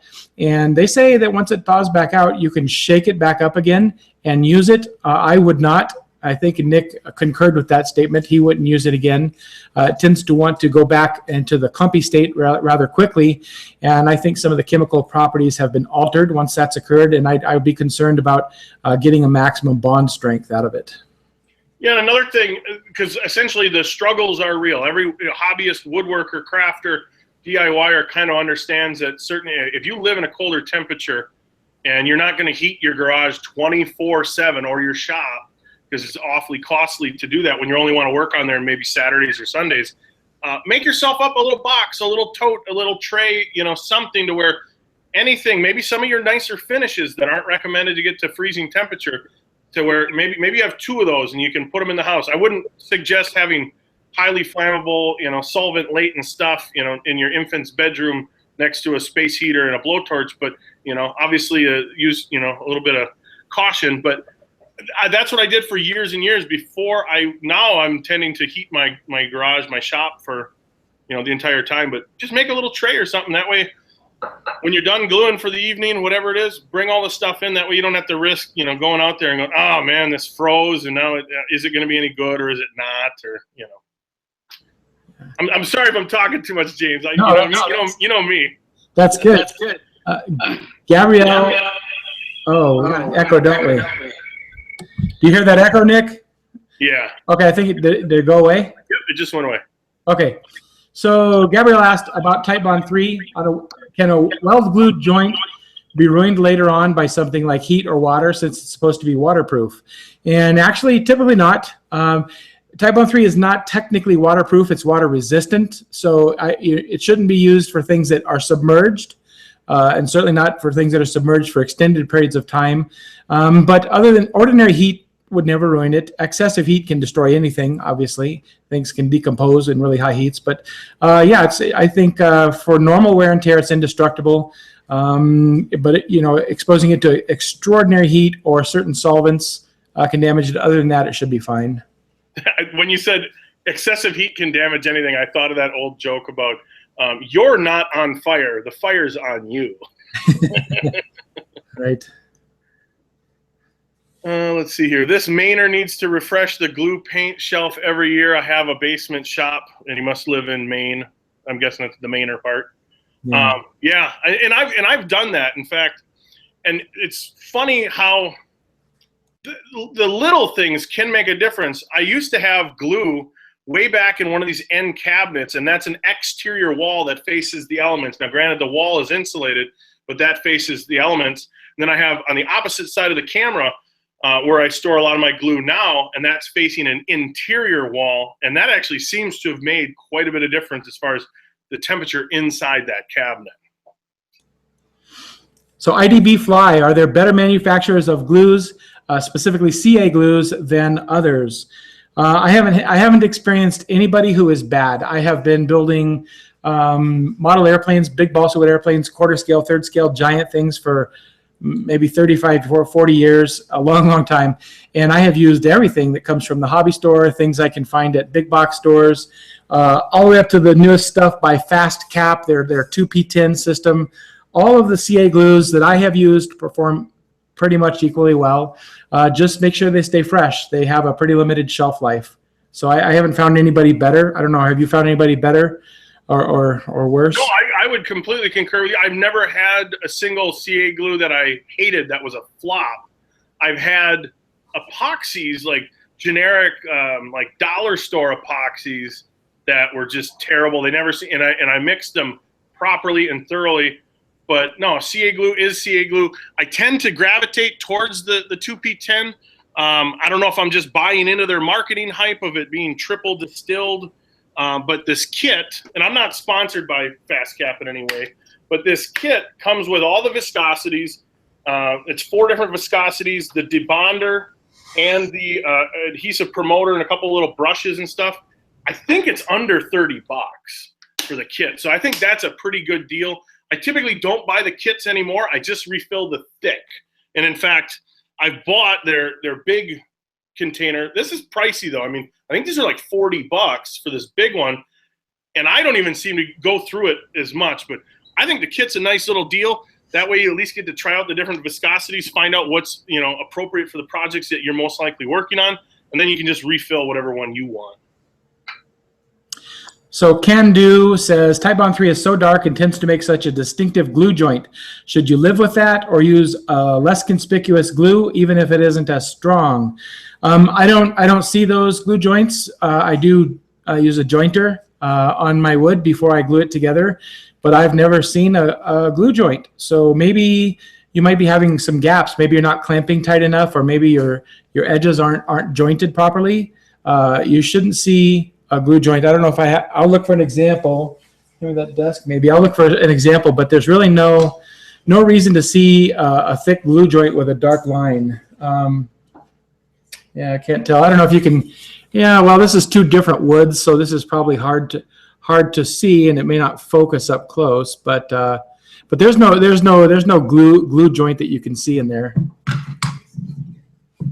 A good question or comment from, now of course I lost it. Steve does stuff. Can you northern people just put a 60-watt light bulb in a cabinet to keep temps above freezing? I wanted to talk about that one because I've never personally done it, but I did work at a large manufacturing plant that had a vapor sealed paint locker because of the solvent rich, and it was all up to OSHA code, and they have to have vapor proof lighting in there. If you're going to go that route, definitely do your homework, because if you're having flammable vapors leak and you're putting, say, an incandescent bulb in there, to where if the outer portion of that bulb is broken and that filament, which gets, I forget, like 1400 degrees, that's essentially, you're introducing a spark into what could be a solvent vapor latent flammable case. They also make ceramic heaters for like chicken coops, and you'd also want to have some sort of thermostat or pyristor in there to regulate when it's on and when it's not. You don't want to basically create a kiln and cook the stuff. All that said, that's why I've shied away from it over the years. But I figured if I were to ever do it, I would use one of those ceramic elements to where the ceramic is got a coil inside it, rather than a bulb that could break and become a spark basically for what could be flammable, vapor. Yeah, that's good. So Imroot has a question along a similar line here. Can you explain how flammable lacquer is? He has a gas water heater in his garage. So if you have a gas water heater, then you have an open flame. So you should not be spraying lacquer. in that garage. You might have done it and you might have gotten away with it, but you should quit. So when you spray lacquer, the solvent that carries the lacquer out of the can or the container onto your product is extraordinarily flammable, and it's going to diffuse all throughout the air, and you're going to have a dense, thick cloud of highly flammable gas. If that reaches that flame, it's going to go up in an explosion, and your garage is going to be gone.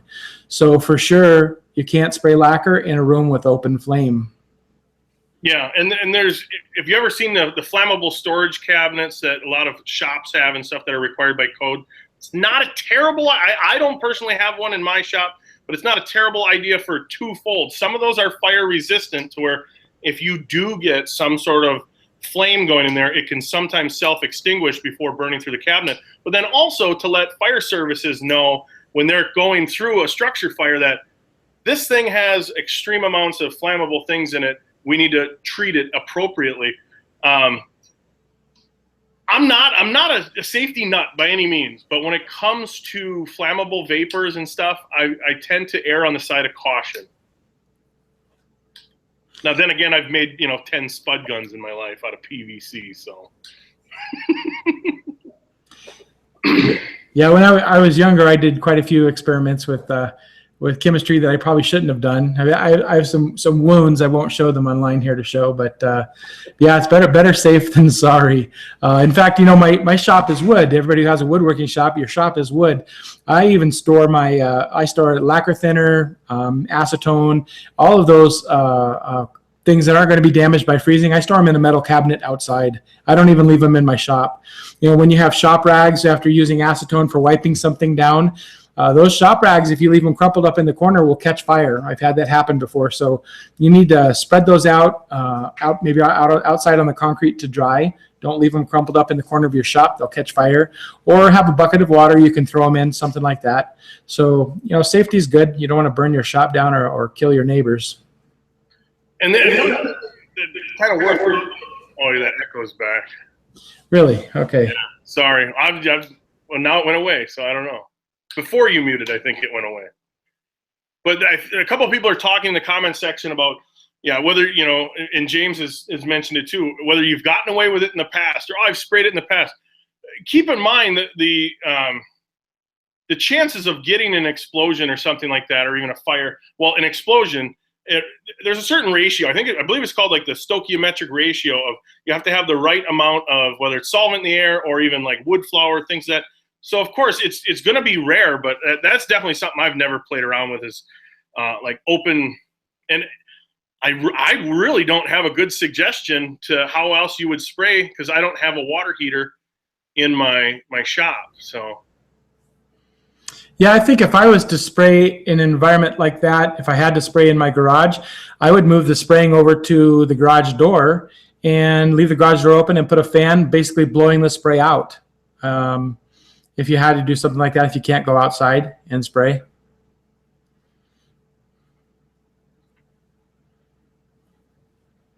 Yep, stoichiometry. Somebody knows what that is. Ryan knows what that is. It looks like he even spelled it right. I definitely would not have been able to spell it right. Yeah, I used to teach a lot of chemistry, and I don't think most chemistry students can't spell that. I can't spell chemistry, so.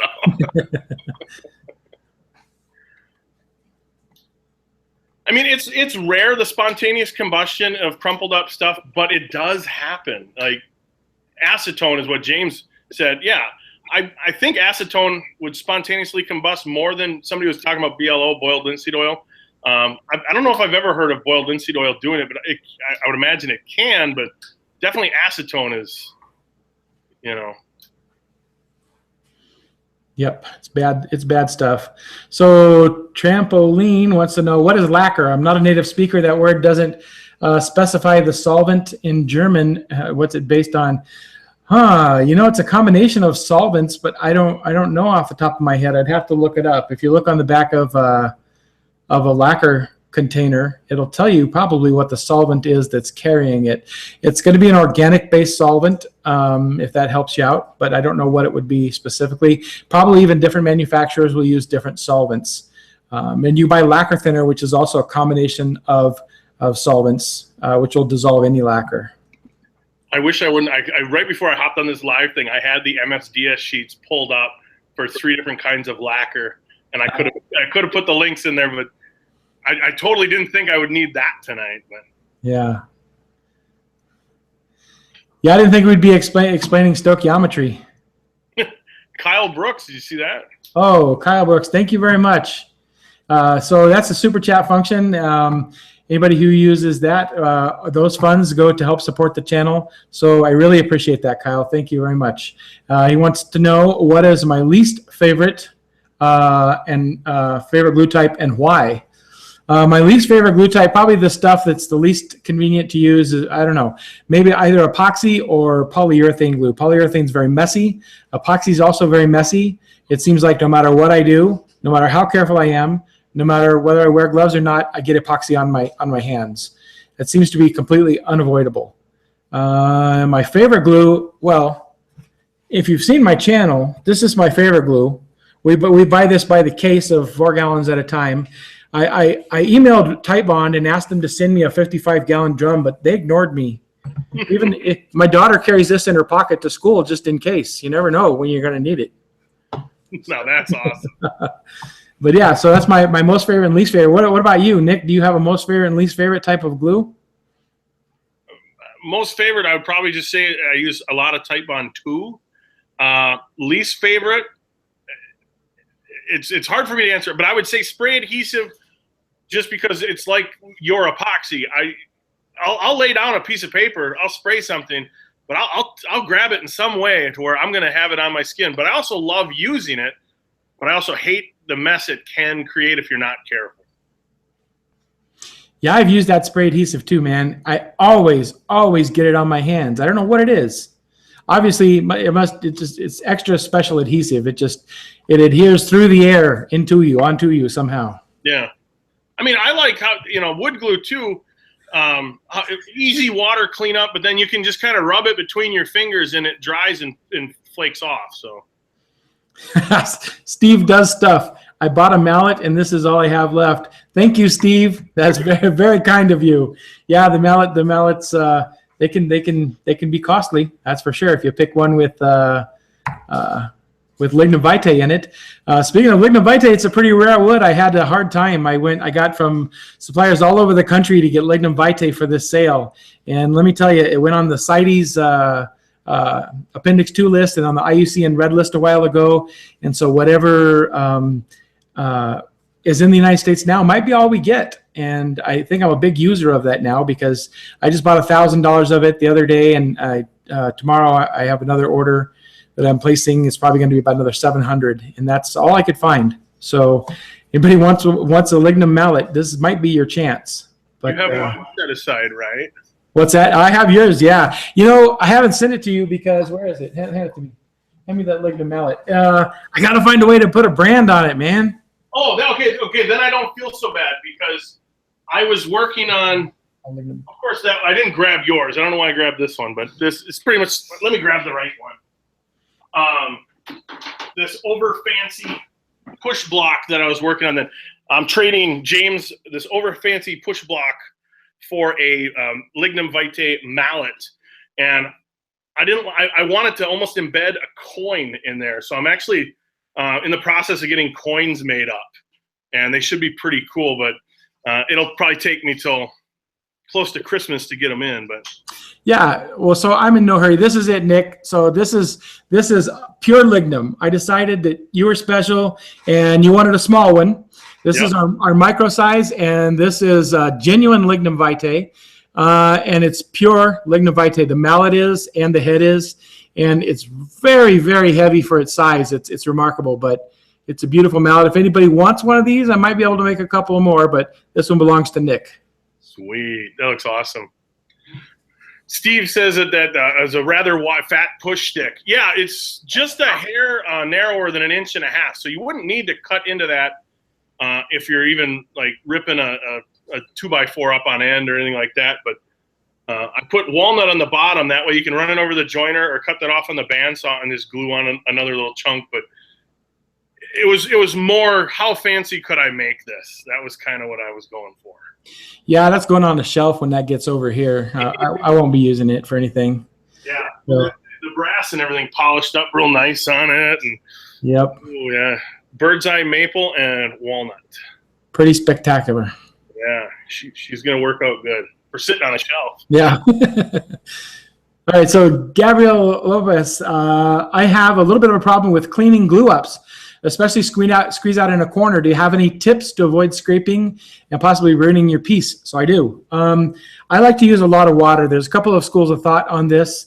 And I also like to take a piece of wood and like something that comes like a small piece of wood like this.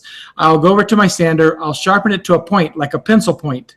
I'll wrap it around a cloth or a towel or something like that, and that's completely wet. And I'll work this into the corner, and that will generally take the glue out. As long as this is nice and wet. We have several things in the shop that we have carved and made just for this purpose. My daughters make these little imitation sword type things here, and they come to a very nice point, and we use those to clean glue out of the corners, and they work really well. Just wrap them around a cloth, you rub back and forth, a wet cloth, and it comes out great. Make sure you get all the glue out if you're going to have a wet cloth. Some people don't like using wet cloths. They like the glue to dry a little bit and then scrape it out. That certainly works well too.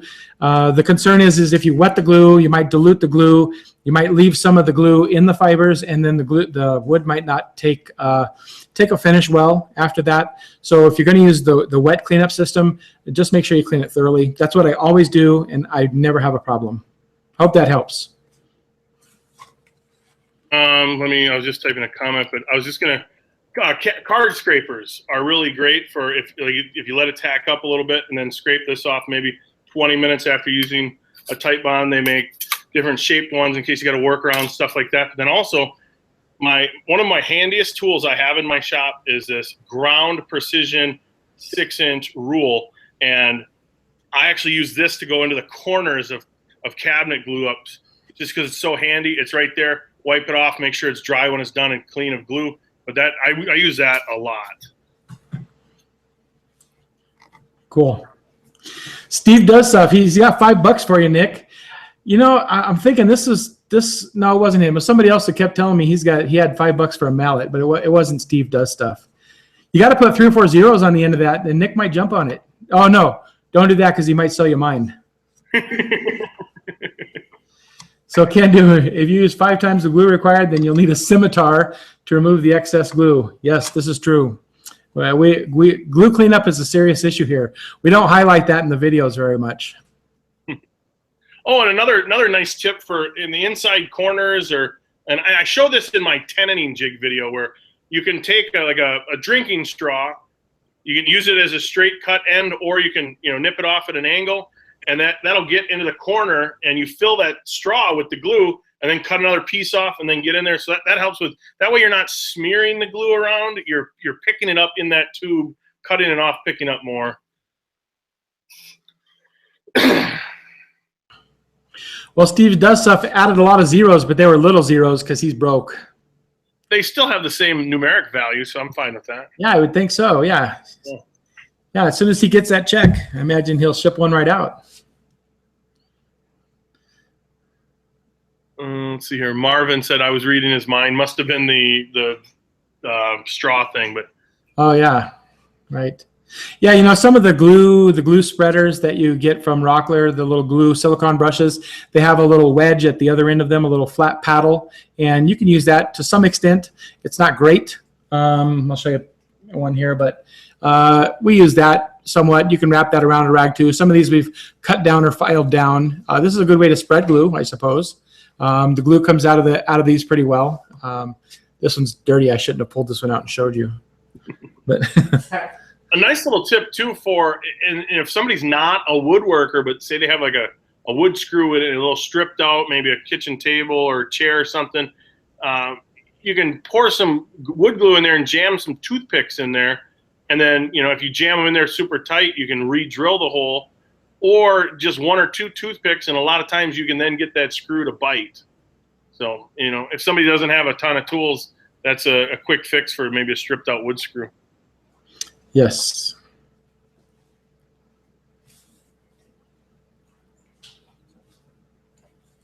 Also, Maya was here with us today answering questions. She's just going to wave bye to everybody. This is my middle daughter. She helps with a lot of woodworking. She does a lot of projects on her own and a lot of things that people order. She does the building for them. So she's currently working on a box for somebody. Maybe I can show that really fast. This is a Paduk and a quilted maple box that she's building for somebody who ordered this online from us here. So it's through Dovetails. She's a very talented woodworker. It's dusty, but so she's taking off. Bye, everybody. See ya.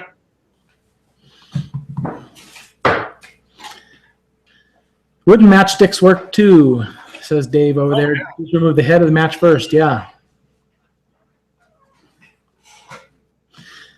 Let's see. So Steve does stuff. He has a ton of wood, a ton of rough red cedar. It feels oily. Does cedar have any oils that would need to be removed? Also, I can't use acetone. Any suggestions? So most solvents will dissolve oil, most organic solvents. If you can use mineral spirits or turpentine or any of that, that will work. Cedar is very oily. It contains cedar oil. And for sure, that will interfere with glue bonding to some extent. So if you can clean that off, it'll help. Most people who build things with cedar, since cedar isn't structural, you don't necessarily have to have a super strong glue bond. If you're lining a cedar chest, for example, something like that, and you're gluing big planks in, you're not really trying to achieve a really strong glue bond with that. So it may not necessarily have to be clean. I suppose that's what I was getting at. A lot of good suggestions out in the comment section for wood golf tees also to fill stripped out screw holes. It's a good idea. Yes, I have heard of that, actually. I haven't used that, but I've heard of that. And I have plenty of broken golf tees. I've never golfed, actually. I'm not any good at it, so I wouldn't say that I've golfed. But I can always manage to get the ball in the clown's nose at the end. Well, yeah, that's what matters, right? Yeah. Yeah, that would be the extent of my golfing as well. Yeah, golf, ugh. Dave doesn't like golf. Another thing worth mentioning, and I didn't have time to pull it out, but we're talking about adhesives and glues. So basically joining two surfaces. Adhesive-backed hook and loop or Velcro works good, but then also 3M's got a product. It's a double-sided tape, but they call it Vhb tape, and that stands for very high bond. And they actually sell a couple different varieties, even a clear one, that you can actually get some really kind of cool effects, and it's almost like a clear gelatin.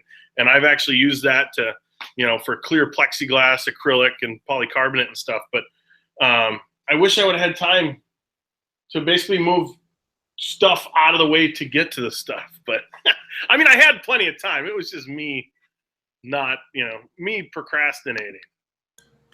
Yeah, so let's see. Who is this? Michael just asked, how do we clean the Rockler glue brushes? My daughter just did it, or I would have showed you online. So you just let the glue dry on these things like normal, and then you just bend them and flex them, and the glue pulls right out of them.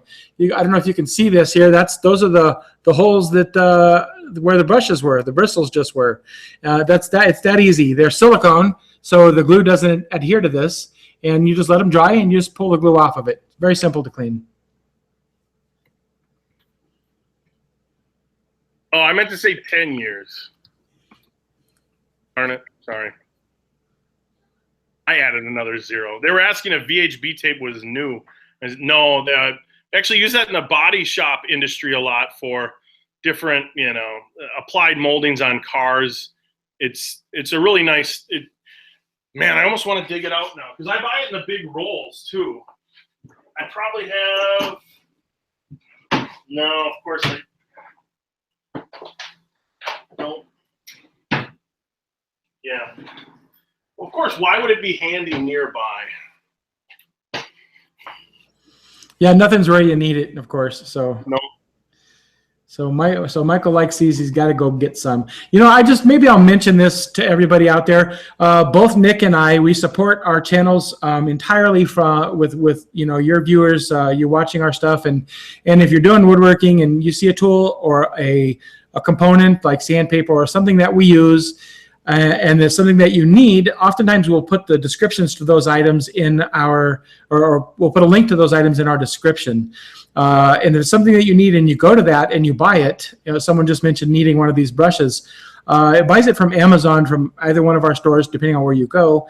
And Amazon gives us a small percentage of the sale. And by and large, that's really how we support our channels. We get a small amount of money from YouTube, from AdSense, from making some revenue for the videos, but not much. But if anybody has things they need to buy, a good place to go would be to the description of any one of our videos, and there are links in there. And you buy anything you buy from Amazon there, it goes to help out the channel. So a little shameless plug for support. Yeah, much appreciated too.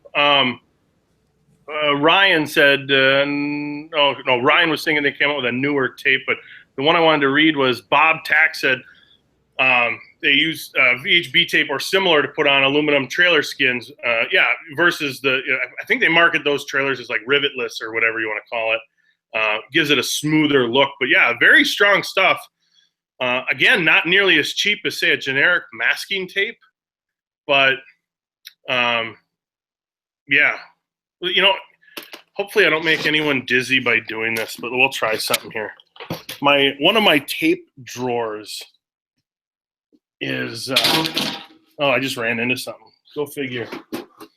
But I mean, all sorts of different types of tape. I got a carpet tape is great for putting pieces together. It's a double-sided thin tape. You can get it in reinforced or not reinforced. Another double-sided tape gun that's real nice for doing like the dust jackets on picture frames. Blue painter's tape, reinforced carpet tape, fine line tape, which is really nice for getting nice fine lines on pinstriping, any of that type of stuff, so there's not much of a glue. Oh, here's that VHB tape, but I got gaff tape. Here's a small roll of VHB tape. Here's a bigger roll. Of course, I'm trying to hold the computer. That was probably a bad idea. And back to you, James. That's good. Everybody's got a tape drawer, but you have a serious one. That's very cool. So Michael said he didn't even know about how the channels were funded. He's gonna use that. He uses Amazon a lot. Thank you, Michael. It definitely helps out for sure. So if anybody has any questions, it doesn't have to be about glue, of course. It can be about anything at all. There's still 144 people watching, so speak up and let us know your thoughts, or if you have any comments. What are you working on right now, Nick? Do you have a project in the works? Putting away all the stuff I showed tonight. Right. No, it was just cleaning. I had to get out. It's that time of year to where we're about to get snow, so I had to make sure my snowblower is running, kind of getting to it, cleaning it, maintaining it, and just overall cleaning the shop, because with the cold weather here, I kind of leave my garage door closed most of the time. I can't be moving big things in and out.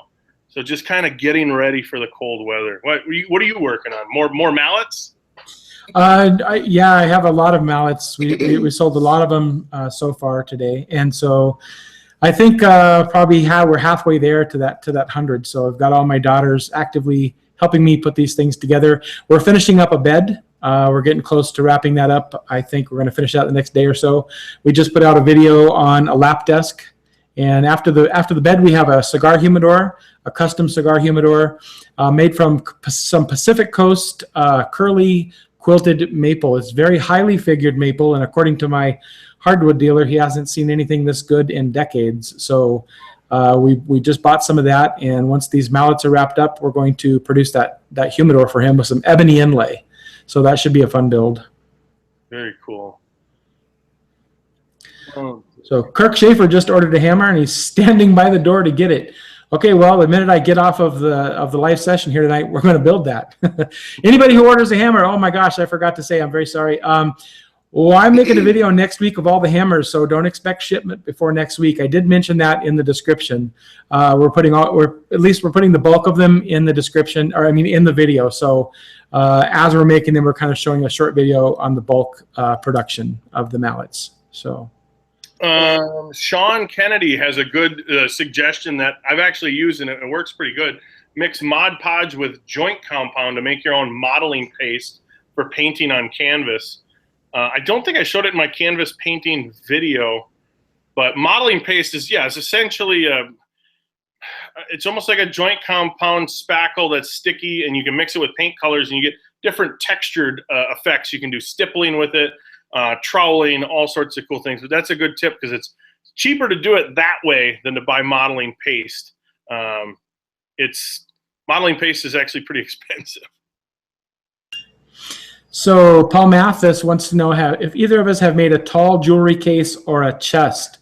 I did make a tall jewelry box a long time ago, but nothing recently. I've made a lot of keepsake boxes in the last year or two, which are small chests, and many of those have been used for jewelry. But that's it. How about you, Nick? Nothing on my channel because it was years ago. I made my mom a jewelry box that has sits atop cabriolet legs.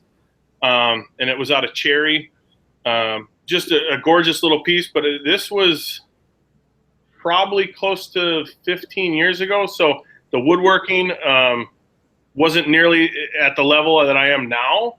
But she still loves it, and that's all that matters. But yeah, a fun one to do for sure. Yeah. So we've got a couple of questions about the hammers here. So Tom Holmes wants to know how you tell the difference between genuine Lignum Vitae and Brazilian or Argentinian. It comes from several different places. It's very hard to tell the difference because the ranges of colors, for example, overlap. The ranges of densities overlap, and so you sort of have to trust the hardwood dealer where you buy it from. I deal with hardwood dealers that I've dealt with for many years, and so we just have to kind of trust them. What I find that the genuine is greener than the other stuff, and it's more fragrant too. So if you've worked with both, you can kind of tell the difference. That's kind of the main way that I tell. Yeah, Reggie Williams wants to know, can I sign the hammer? And yeah, that's the plan. Actually, I'm going to sign and number all 100 of these. So, it doesn't matter if, say, for example, a small one is ordered. Maybe that's hammer number 38, and somebody orders a gigantic one. Maybe that's hammer number 39. They're going in order, and they're stopping at number 100. We're going to do them that way. So hopefully that helps with telling you the difference between the Lignum there also. And let's see. How did I find my hardwood dealer? He's stuck at the big box store until he finds a local dealer. So Michael, that's Michael's question. I don't know what city you live in. Big cities tend to, you have a greater chance of having a hardwood dealer than a small city. Maybe if you live in a small city, a big city near you will have one where you can go and check it out. There are many places that are online that sell hardwoods, and maybe I can leave a list of them here, or Nick can probably name some as well. But there's a lot of sources. Go ahead. There's one City Hardwoods. It's an online dealer. Belforest online dealer. I don't know if Peterman's Lumber. I know I've been to the Peterman Lumber in Las Vegas when I was visiting Braxton, and they probably had 50 to 75 different species. But not only that, but different sizes. They had straight grain Douglas fir clear in like 24-foot lengths that were 18 inches wide. And just, man, if I lived in there, if I lived in Vegas, I'd really get into some trouble buying a lot of that wood there. But I don't know if they sell online, but you can look. Yeah. So hopefully, once you do find somebody, you buy from them, you develop a reputation. I use a place locally called Paxton Hardwoods, and there's another place called Austin. But Paxton I've been dealing with since I started woodworking, I think probably 1985 or 86. So for a very long time. In fact, some of the same employees were there the day I started buying, and they were in business 20 years before that. So they know me well, and I trust them to get the species that I'm looking for. That's kind of important. Kuatu lives. Go ahead. Did you have something to say, Nick? Sorry. Well, I was just gonna say, look local if you can too. I mean, even ask cabinet shops maybe where they're getting some of their stuff. Some might be a little standoffish to give up suppliers, but check with different woodworking clubs, because if you can get local and build a rapport with those type of people, it's always nicer to be able to just run out, if out of the house real quick, grab what you need, come back. And I got a few guys that I go to, and we've developed friendships over the years, and that makes it always that much nicer. Yeah, that definitely does. I lost the name. Let me think here. Here it is. Kuato lives, or lives. I'm not sure how you say that. Sorry. Do they make wood glue specific for exotic woods that tend to be oily? And what's the best glue to use for exotic woods without having to clean beforehand with acetone? So they don't make glues that are specific to exotic woods that I'm familiar with. Probably because it's there's not enough demand for it. But I don't know that there is a glue that you could use without having to clean the wood. So if you're looking for a good secure bond, you're going to need to clean it. And now, not all exotics need cleaning. There are some exotics that aren't very oily, and there are some exotics that are. Lignum Vitae, or Vitae, or Vitae, a lot of pronunciations, I suppose. Latin would be Vitae, is one of the oiliest woods I've ever worked with. You put a piece of sandpaper on, you sand the wood, in 2 seconds the sandpaper is clogged, you need another piece. Paduke is very oily. Paduke doesn't take even oil finishes very well because it's oily, oil-based finishes. So all of them are different, but the oilier ones, you really do have to clean them off. It's difficult, but or an extra step, but you have to do it. It doesn't take long, I suppose. I've never worked with Lignum Vitae, so it'll be cool when I get that mallet. That's why I wanted the small one, with it being the densest wood. It's not the hardest, but it's the densest. That's why I wanted the small one out of that, because I wanted a small form factor, but yet heavy, to where if people were to use it and pick it up, they're like, "Wow, I wasn't expecting it to be that heavy." Yeah, and I've worked with it for so long, but I'm still surprised. When I pick up one that's not like the one I made for my wife is walnut and maple, and it's oversized. It's even bigger than our regular full size. I picked that up, and it's got the same weight as our medium. That's Lignum. It's amazing how you feel that difference. It's something you don't really get used to easily. It's pretty cool. Because even some of the big like mall, I guess you call them mallets, but that the guys use with like froze and stuff. It just got a lot of bulk to it, but those things are always huge. And I wanted to go like the opposite. I wanted a small mallet with a good amount of mass to it. So I'm excited. Yeah. So order those mallets, guys, that he's got on his website. Yeah, the ordering might be over in a day or so. I don't know. It went a lot faster than I expected it to go. Let's see. Tommy G said he made beer tap handles from Lignum. Oh, nice. Super heavy, yeah. Yeah. So Lignum was used a long time ago in the 1800s in the 19th century to act as bearings for propeller shafts, because they used it underwater to hold the shaft of a propeller. It was so oily that it naturally lubricated the shaft, and it was strong enough to hold up to that repeated use. So I think because of that, it just became a wood that was pretty rare and pretty difficult to get. It was very popular because of that. Michael's got a cool question. My project currently is to make a stave snare drum. Any experience making drums or other instruments? I have no experience making instruments at all. I've seen some YouTube videos. They're very cool, but I have no experience. It wasn't an instrument, but I did a project a few years ago. And it basically was 4 fixed casters. And when you glue up the staves, you can put a router, basically a gantry router, over it and spin it so you can get an actual circle on the inside. I don't know if that's how they make drums, because I'm not a musical instrument player nor maker, but I've always wanted to make a ukulele. When I went to this local boat, I don't even know what you would call it, but it's a foundation that they get at-risk youth to build and fix boats, and it's just a cool program. But they had a gentleman in one night that makes ukuleles, and Man, I learned so much from that. It was just awesome, and I don't know how to play one, but I've always wanted to make one ever since that day. Awesome. I just want to point out, we probably have new viewers here that weren't here at the beginning. There's a downloadable information packet that I put together on the various types of woodworking glue and what the pros and cons of each of the different common ones, and where they're best used. And you can get that. There's a description, a link in the description if you want to download that. That's free, just in case anybody here is new and didn't know that. And if you have questions about it, it's something we've covered, we're happy to cover it again. Bob Tack's asking, what about Purple Heart as far as its oil content? I have no comparison, being I've never worked with Lignum, but I know James has worked with both. What would you say? Yeah, Purple Heart's not very oily. It's really good. It's nice to work with. It's rock hard. I don't know where it comes in on the hardness scale, but it's a very, very hard wood. So, it's a little more difficult to work with than some of the others, but it's not very oily. Glues wonderfully. Finishes really nice, very smooth, very like glass. It's very nice. We have a Purple Heart handle that the Wood Whisperer, Mark Spagnolo, ordered. Turn that off. I don't know where it is. I'll locate it here somewhere, but here it is. So this is a piece that's it's actually quilted. You can't really see it. It's quilted Purple Heart. Yeah. Oh well. And this has been turned.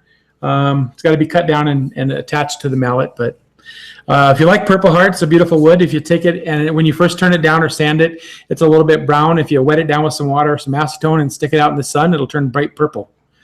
And then put your project together while it's bright purple. Finish it with something that has a UV blocker in it and keep it indoors, and it'll keep its purple for a long time. Reggie Williams got a question for you. How much would it cost him to guarantee he has number 1 and number 100 of the hammers? Yes, he is serious. Oh, wow. I don't know. You have to email me. Yeah. I'm not sure. So nothing is complete yet. So email me. My email address, you can find it on the website or on the YouTube channel. He's going, I think, for a long-term investment. He wants like the first and last in the Picasso series. Yeah, people will have forgotten all about these in the year probably. Who knows? So William Stromberg, it is very UV reactive. That's right. Purple Heart is. Yep, the ultraviolet light creates a radical reaction which chemically changes the pigment that's in there to brown after time. Do we know that if it's UVA or UVB that is the most reactive to it? Oh, that's a good question. I think UVA is higher in energy than UVB, so my guess would be that it would cause it to react faster. Both of them will cause what's called a free radical reaction, which kicks a single electron out of the component, and so you're left with a molecule that's missing an electron and is very aggressive in terms of its chemistry and wants to form new bonds right away. So it creates a chain reaction. That's kind of what destroys the ozone is that same free radical reaction. But I'm probably boring everybody now. Marvin wants to know, would Sapili fall into the oily category? He acquired a nice slab while he was out of town. Goodness, that is a popular exotic that I have not used. I'm sorry to say. I've seen it. I haven't used it, so I don't know. I would say maybe just a hair more oily than Purple Heart. So Purple Heart not being very oily at all.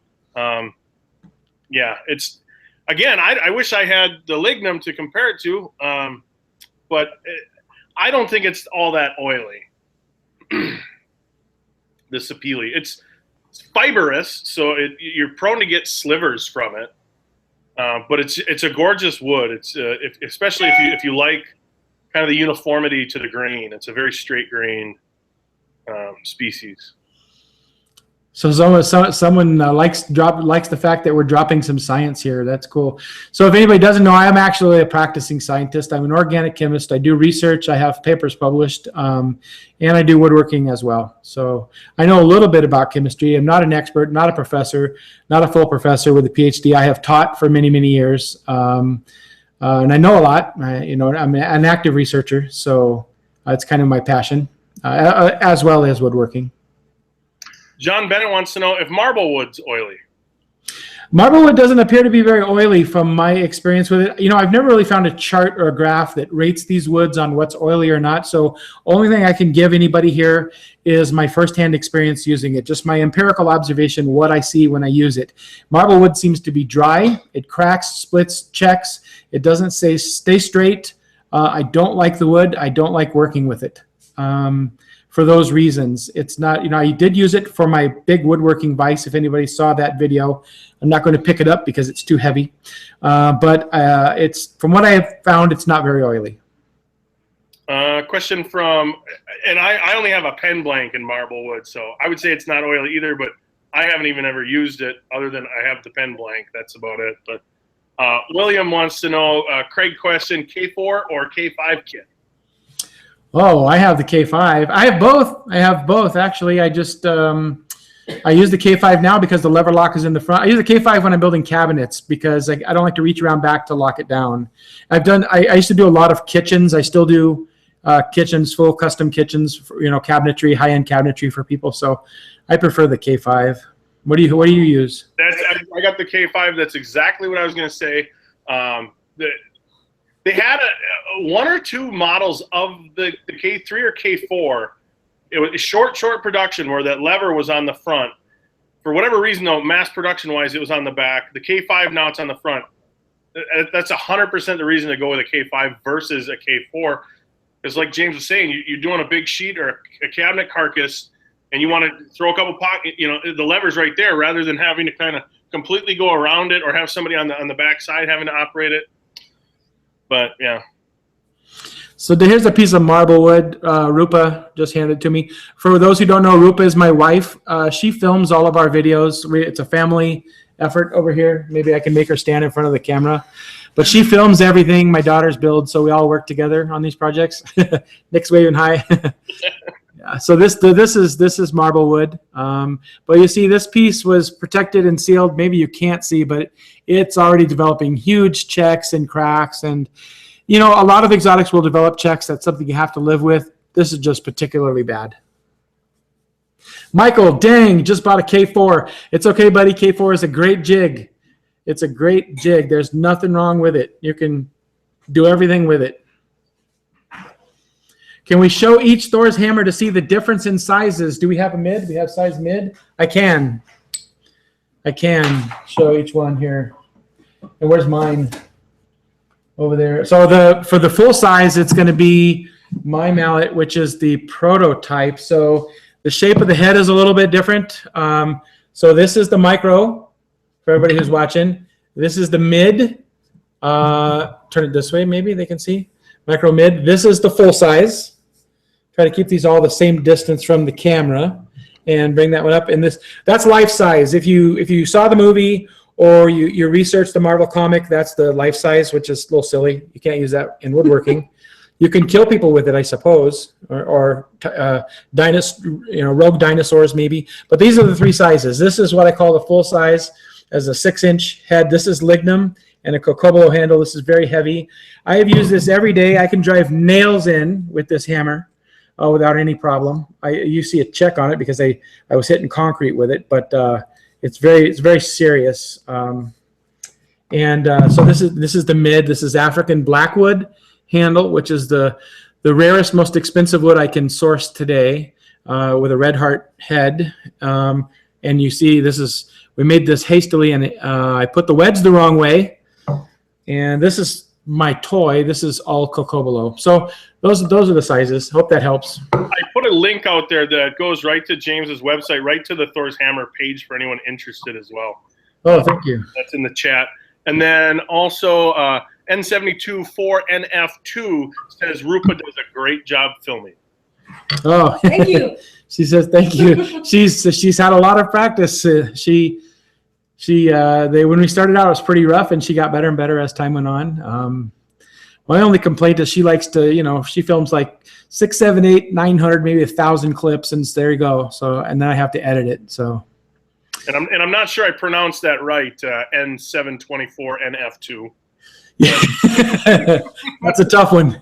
There's a lot of syllables in that name. Oh, somebody sees where the girls get their good looks. Yeah, I lucked out, man. I tell you what. Jason Barr, wow, that's a massive hammer. Yeah, it's a good hammer. We took that to the premiere of the new Amazon, or I mean, what is it? Amazon.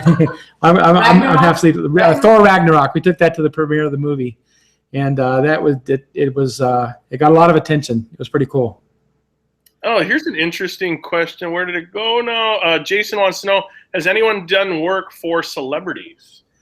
Have we done work for celebrities? I don't think so. Huh? I've done some custom woodwork for some Denver Broncos. John Elway's cousin, and then for a player. It's a number of years ago. I'm not sure I can remember his name, but he was on a Super Bowl winning team in the 90s, but I don't know his name. I'm sure he's not watching, so it's okay. But other than that, no. How about you? I've done quite a bit of work for Green Bay Packer players, coaches, staff, stuff like that over the years. I don't see it as any different than any other, say, commission job, but I guess it's always kind of cool. Like I had AJ Hawk over to my house, and of course, while he was here, I had him sign a helmet. So, yep, there's some advantages. My brother is a huge football fan, loves the Denver Broncos. I don't watch sports all that much. I see it a little bit, so he was very delighted to work on those jobs and get things signed as well. I lived next door to Amon Green for quite a few years. Green Bay is a really small town, so if you're on the Packers for very long, chances are you've met and greeted and developed quite a few friends in town. It's not like New York or even Chicago where it's the huge population. So Toby Foltz wants to know, what would you recommend for building a baby crib? What do you think about that, Nick? I like maple. That's what I was going to say. Yeah, because maple, you can stain it and dye it or clear it. You can get it in figured, in spalted. You can get it in curly, quilted. It's a nice hardwood. So if you're doing the last one I built was actually a conversion. So it was a crib. The back of the crib and then the front of the crib were out of maple, but it was a convertible to where that eventually was now the headboard and footboard of my kid's bed. So if you size that, you can kind of use it throughout the child's life, which is really kind of cool. But yeah, it's really nice. It's a hardwood. I mean, if you get hard maple, soft maple's not. No, soft maple's technically a pine tree. But yeah, I would say hard maple. I like it. Yeah, I do too. I agree with all of those statements. Steve Does Stuff. He desperately wants. I think Steve Does Stuff is he thinks he has won the mallet from the giveaway, which we haven't picked a winner yet. But he might know. He might have had some insight into the future that we don't have. That's possible. You never know. Never know. Let's see here. Australian cypress is good for a baby crib. Somebody else had said beechwood is good for used for a lot of baby cribs.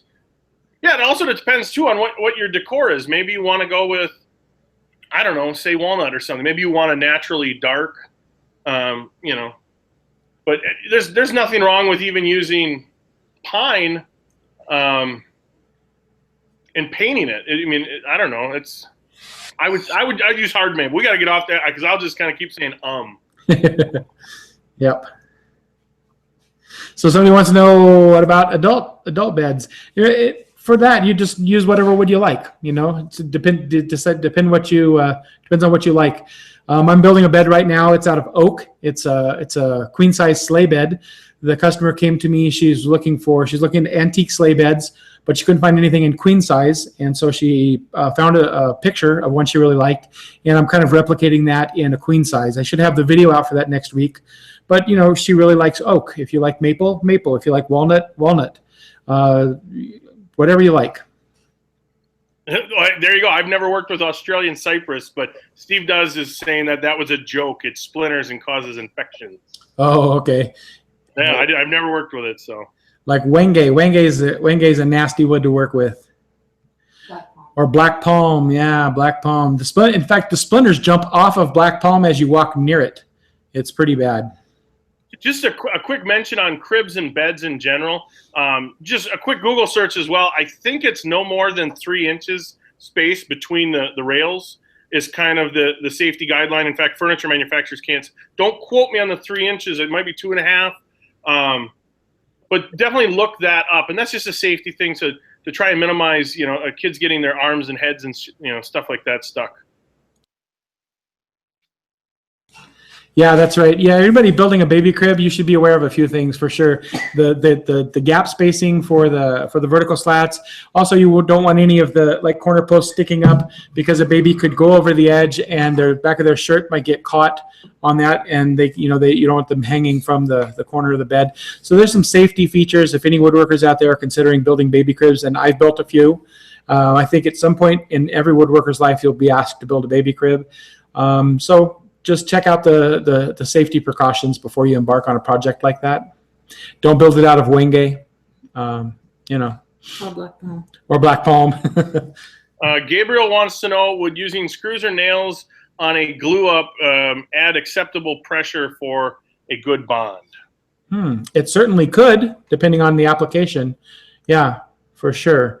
A lot of times I'll use, if I'm tacking on trim for a piece that I built, I'll use a pin nail, which is something that can't really be seen, but it's got just enough grip in the wood, both the trim that I'm driving the nail through and the wood that the nail is going into, to keep a nice snug joint and hold it there until the glue sets up. So for sure.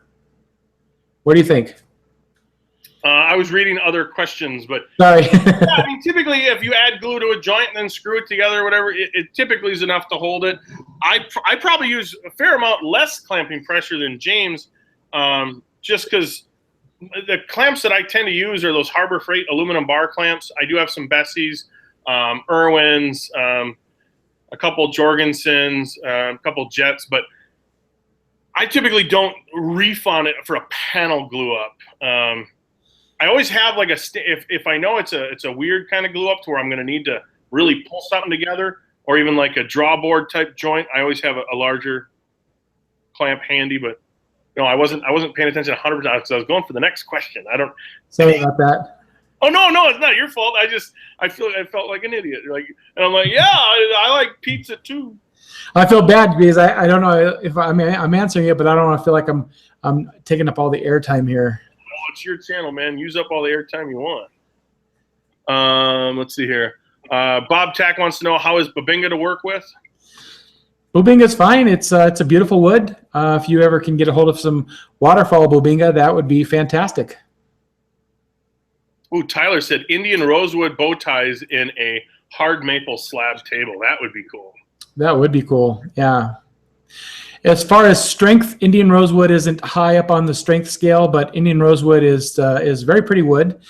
Indian rosewood has some really interesting characteristics. I've turned it, I've sanded it, done some things, but the turnings and I've planed it, and the wood shavings that come off of that are just soft and fluffy like cotton.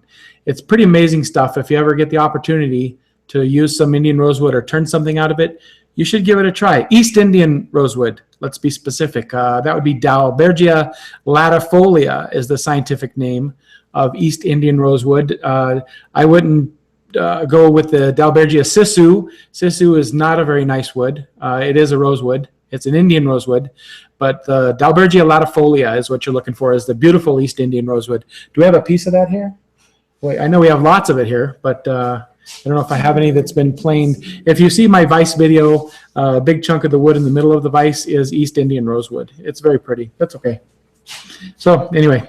Edward wants to know, do you guys ever use pine? And I'll answer that real quick because I just made this aged rustic sign out of pine. And it's supposed to look old, kind of Wild West type deal. I actually use a fair amount of pine. I think I go in spurts to where it's like I'm pine, like maple.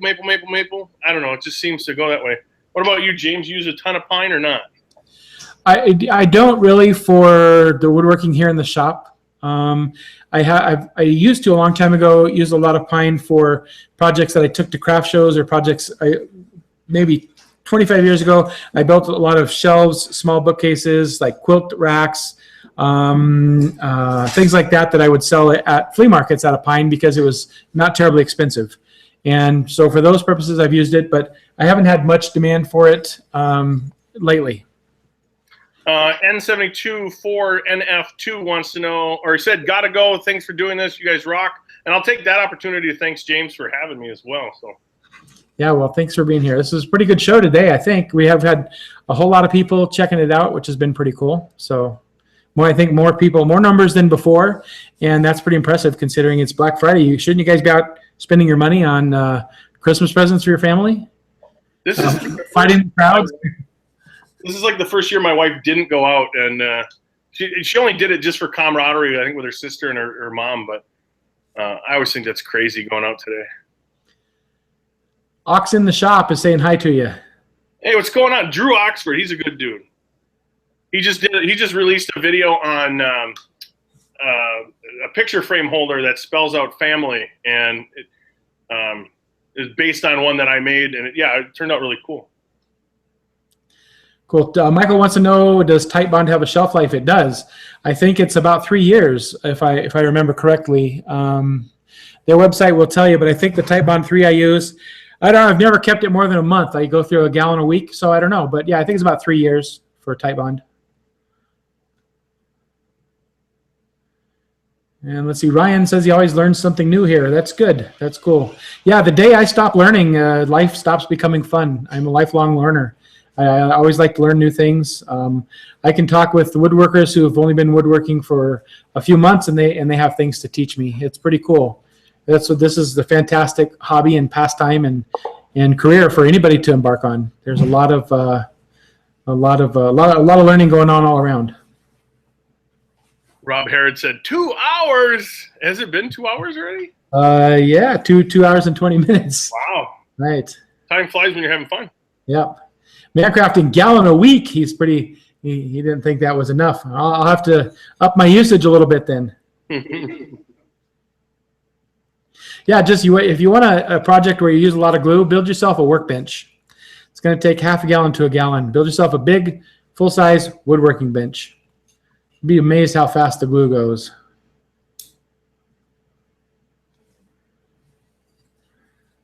So what do you think about poplar? Tom Holmes wants to know. He's been using it to make Matthias's 20-inch bandsaw, and it's been unexpectedly impressive. So I don't have a lot of experience with it. Have you used poplar much, Nick? No, not poplar specifically. Around here, it's more abundant to have aspen, which is very similar.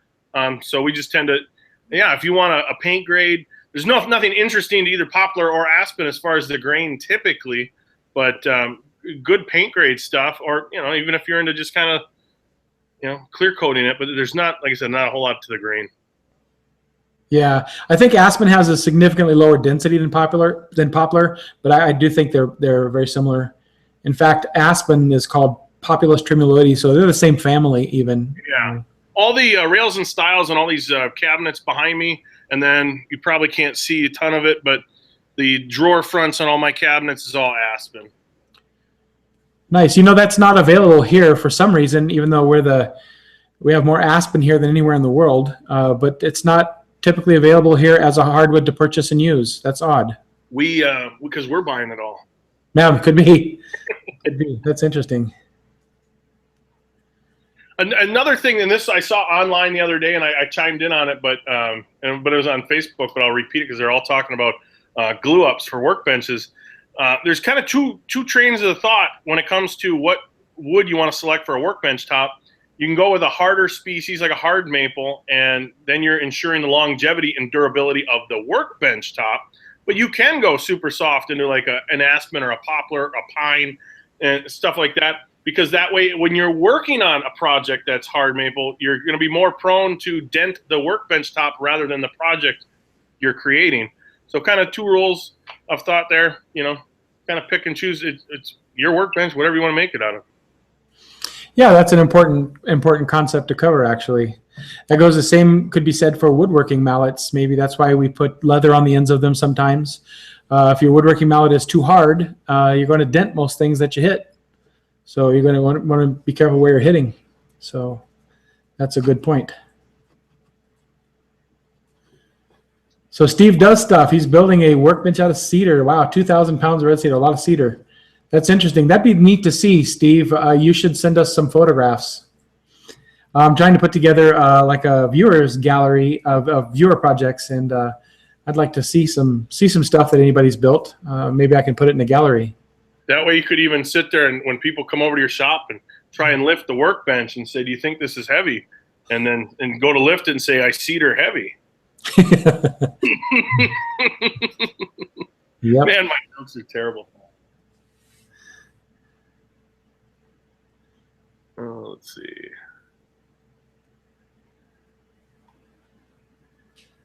Someone commented they just started working with their daughter in the shop too. That's pretty cool. Yeah, if you can get your kids interested in woodworking, it can be something that you can do occasionally. Not everybody is going to have kids that are interested, maybe as much as mine, but for sure you can get your children involved and build a birdhouse or something. I think you did that, didn't you, Nick? Yeah, that was actually my first YouTube video, but the only thing I was going to add on that is maybe they're not into the tools or into the woodworking or into the wood or into the beautiful grain, but my oldest boy absolutely loves Mario. So one weekend I came out here and we just stenciled and painted off and masked off a Mario onto a piece of hardboard, and he just absolutely loved being in the shop. I loved working with him, and it was something that he thought was interesting and fun.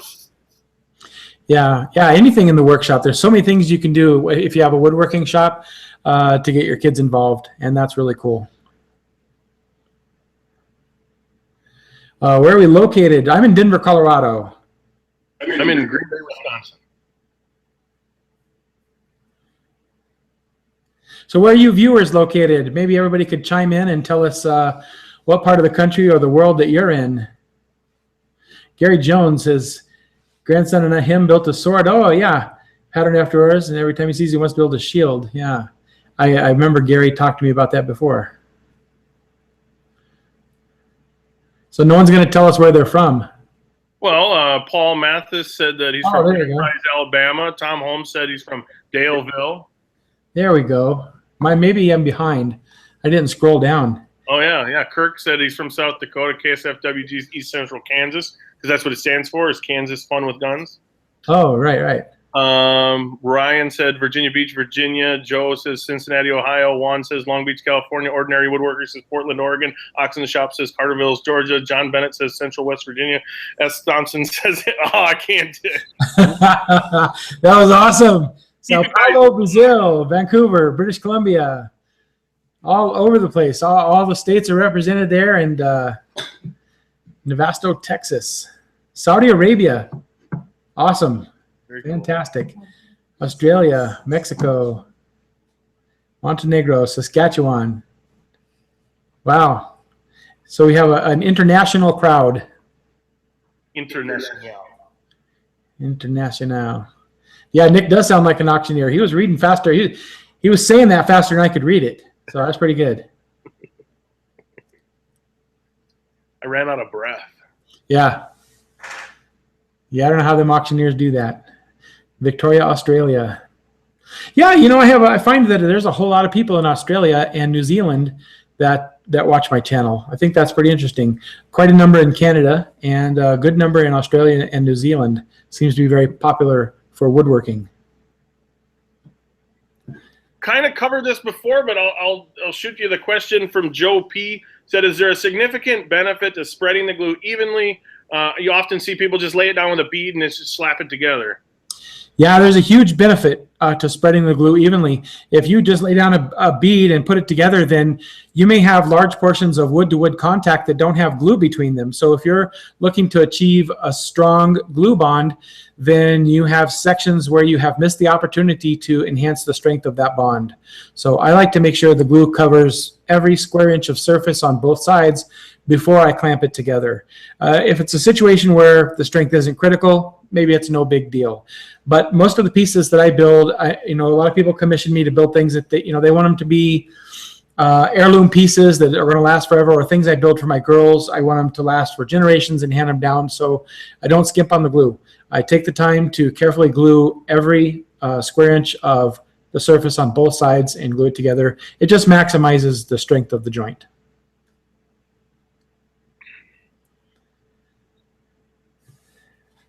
Mancrafting is from northern and southern hemispheres. Wow, both hemispheres. Maybe he's bisecting the equator right now. Right. So Michael is asking, right, maybe Michael's asking glue both sides, and I do glue both sides. So one of the theories on how glue works is there's a mechanical theory on how glues adhere. And if you look at the surface of a board, it is not very smooth. If you look at it under a microscope, you'll see there's highs and lows, deep valleys and holes and all sorts of stuff in it. And if you glue both sides, then you brush it on with a brush, you allow the glue to penetrate deeply into all of those different valleys. And then when the glue on both sides of the wood, and then when you bond the glue together, then mechanically the glue will be stuck, as it were, to the side of the board on the left and to the side of the board on the right. And that'll create a mechanical connection in addition to any chemical connection. And that can really that occurs optimally, I suppose, if you take the time to manually apply glue to both surfaces. And as Nick was saying earlier, applying glue to both surfaces also, you kind of break down any surface tension barrier that might develop on glue that has only been applied to one side. And that way you're not going to stick the board together and have a gap where the glue didn't stick to the wood on the other side. Tyler Bagley says, I'm a high school woodworker and have my own company, but just wanted to grow. Any pointers? Ooh, you better handle that. I had like a small craft woodworking company around that age. It's just a rinse and repeat thing.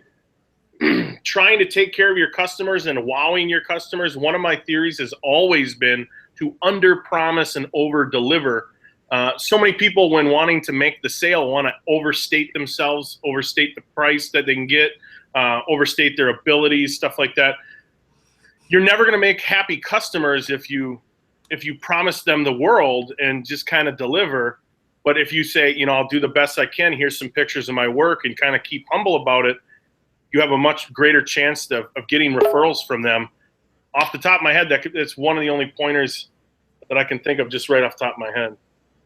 Yeah, that's a brilliant idea for anybody who's ever been in business, to live your life that way when you do your business, for sure.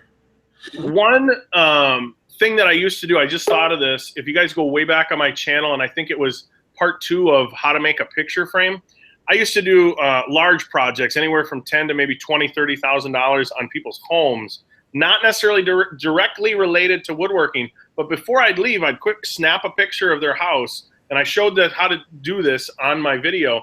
But I'd make it look like a hand-drawn sketch, and then I'd put it in a homemade picture frame, and I'd give them that as a thank you gift for the work that they gave me. And so that was it had an extremely high lay-around value, being they thought it was beautiful. They hung it on the wall. Then people would come into their home and say, wow, what a beautiful picture of your home. Where did you get that? And then they'd say, oh, the guy that did the work on this. And now I'm brought up into everyday conversation. So that was always good for referrals too.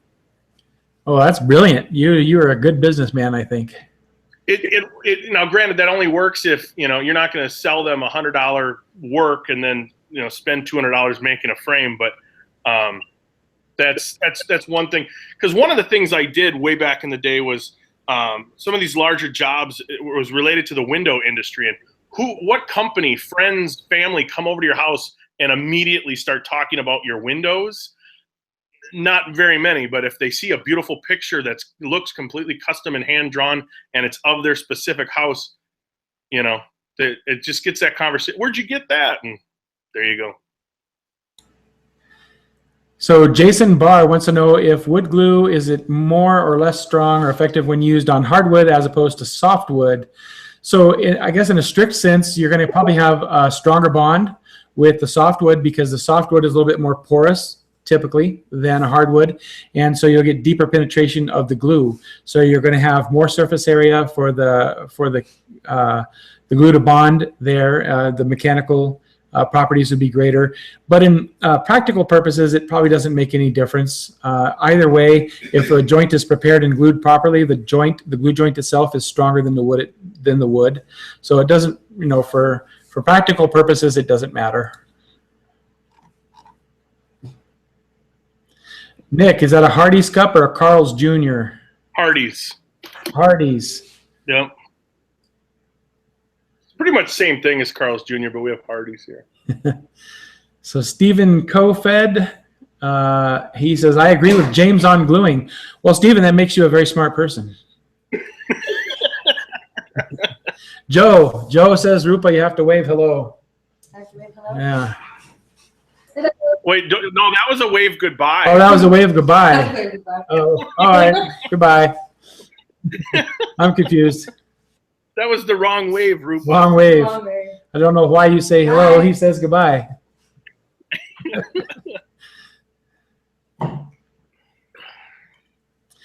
Jason, yeah, you're very welcome. Jason, ask as many questions as you want.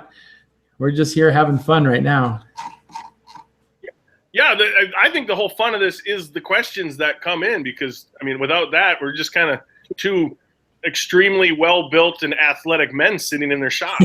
Yeah, I should be out exercising right now, and I'm in here sitting at the computer. You're right. So Juan Perea, do you wash the rags you use to clean the glue up with, or do you trash them? Well, in an ideal world, I would wash them before they dry. In the real world, I don't. So I use them a few times and I have to throw them away. When I'm really organized and I've got big projects going on and I'm on a schedule, we have a bucket of water, and after I use a rag to clean up glue, we throw it in the bucket of water so the glue doesn't have a chance to cure, and everything's great. Small projects, we're out here, we get sidetracked. We end up throwing rags away, which we don't like to do. And I really like using a cloth rag to clean and wipe things with. I don't much like using paper towels. So, you know, if you have a little bucket of water, you can clean them and you don't have to throw them away. Chris Nelson got a really nice compliment. Just wanted to say all the work you guys do is great. Love watching you guys. Love watching your videos. Keep up the good work. Learn lots of different tricks from you guys to do in my projects. Very nice. Thank you very much. Michael wants to know what made you decide to start YouTubing. Oh, well, for me, I've always taught, or at least I've taught for a long time. I started teaching chemistry a long time ago when I was taking classes, and my peers would have difficulty, not able to understand the material. And I've always had a talent where I could take a very complex subject to break it down into something simple that anybody could understand. Organic chemistry is a particularly difficult subject that most students didn't take to very well, and I found that I excelled at that. And then I do woodworking as a hobby, and I've had a lot of people ask me to show them, how to do this, how to do that. It's kind of a natural transition to start teaching woodworking. And I had the idea one day, probably maybe December of last year, or January of this year, because I've watched so many videos, and specifically I watched Nick's videos on YouTube, and I thought, that's really cool. I wonder if I can make a video and teach somebody how to build something. And so we tried it, and it turns out it was a success. And that's how I started. I had a lot of fun doing it, and I'm still doing it today because I find that I really enjoy the interaction with people. So that's my story. I started. My wife was like one of the major contributors and she knew that when I built certain things, I liked sharing them with friends and family, people that came over and stuff. And I had debated it for probably over a year. And she's like, just film it. You might edit it down. It might turn into a video. It might not, but just do it. And so she was like the straw that broke the camel's back, so to speak.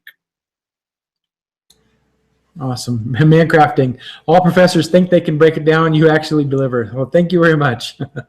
So the problem with professors, and I can tell you from experience, I know, is that they end up teaching the same thing so many times that they lose track of where students really get lost. I think they partway through somewhere, they don't know what's happening anymore. They're unable to pay attention to the students and see where the students get stuck.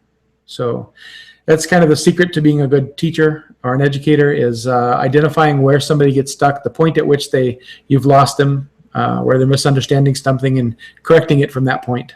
So one of my favorite old sayings was, complicated is just a bunch of little simples put together. Yep, that's right.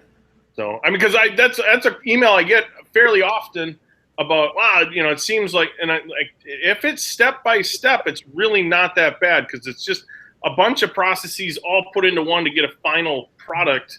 And, you know, just about anyone I know can, you know, stick a board into a planer. So, but, you know, oh, now I got to cut. Well, no, just worry about the planer. Get that all done. Then worry about, you know, this, then this, you know. Yep.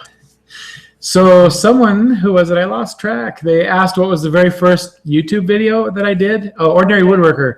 I think it was this, which I actually made for my daughter, Woodworking Mallet. I think this was the first one that we filmed. You have to look at my channel to be sure. And the first one that we made a video from. So it's kind of rough, the video, but that's the first one. And I see Lauren Davies is back. Hi, Lauren. How you doing? I got to do something for Lauren, man. He's bought it's like 3 mallets for me at full price, you know, and now I got this half price thing. I feel bad. I'm gonna have to send him something special, for sure. He's a Kiwi. Don't call him an Australian, but he's a great guy. Let's see here. Jeremy wants to know, Nick, or well, he said Nick, you probably. But anyways, I have a project working with 1/2-inch MDO. Nick, you're probably familiar. I'm wondering what glue is good for face-to-edge gluing on that material. Just a PVA glue, whether it's Titebond 2. I know James used Titebond 3. MDO is medium density overlay. There's a small veneer layer of essentially MDF on it. So it's not necessarily the best because it's not a natural material. It's a composite essentially of wood fibers. So it's not going to have a whole lot of strength. I would reinforce with screws either in from the end or even pocket hole screws. But I would use something. It depends on, you know, what you're using it for. Maybe it's just a little trim piece, then you might be fine. But we just had a rash of some good questions. Let's see if we can get through some. Robert Chappie says, which glues or adhesives are void filling or expanding? So I would use Epoxy is a good gap filling glue. Sometimes thick CA can be a good gap filling glue. Polyurethane glues are good at gap filling and they have some strength, but not ordinary Titebond. It does not have good gap filling capabilities. And this next question is for you, Nick. Michael has neither a jointer or a planer. Which is more essential? And what's your overall most essential tools? Or at least maybe handle the first part, jointer or planer, which is more essential? I got a planer first because if you kind of cheat the system, you can get a planer to act like a joiner, but you can't get a joiner to act like a planer. And you can thickness materials. Granted, if you got a twist in a board, chances are you're not going to get it out very easily with a planer. But if you can only have one, I would say planer. I don't know. What do you think, James? Yeah, no, you're exactly right. Yeah, everything you said is exactly right. They work great in combination, but yeah, not everybody has the budget to jump right out and buy both tools. So let's see. I wanted to quickly say, John Bennett says half price ? Yeah, maybe he missed it earlier. I had in a way, as a way for us saying thank you to all of our viewers. You know, we grew from nothing. We started YouTube here 11 months ago. Had no subscribers to 30, I think almost 32,000 today. I just want to say thank you to everybody. And we had a 30,000 subscriber giveaway a couple of weeks ago where I'm giving away one of our woodworking mallets, our Thor's Hammer woodworking mallets. And the response has been incredible. I had a giveaway at 10,000 and I think I got maybe 50 people to put their name down. And I know we're over 3,000 for this last giveaway, which is remarkable, and we're just kind of overwhelmed, and I'm only going to be able to give away one mallet. So we want to do something to say thank you for everybody. So basically, my woodworking mallets is our signature item. It's my most popular item, and I'm selling them for half price on my website.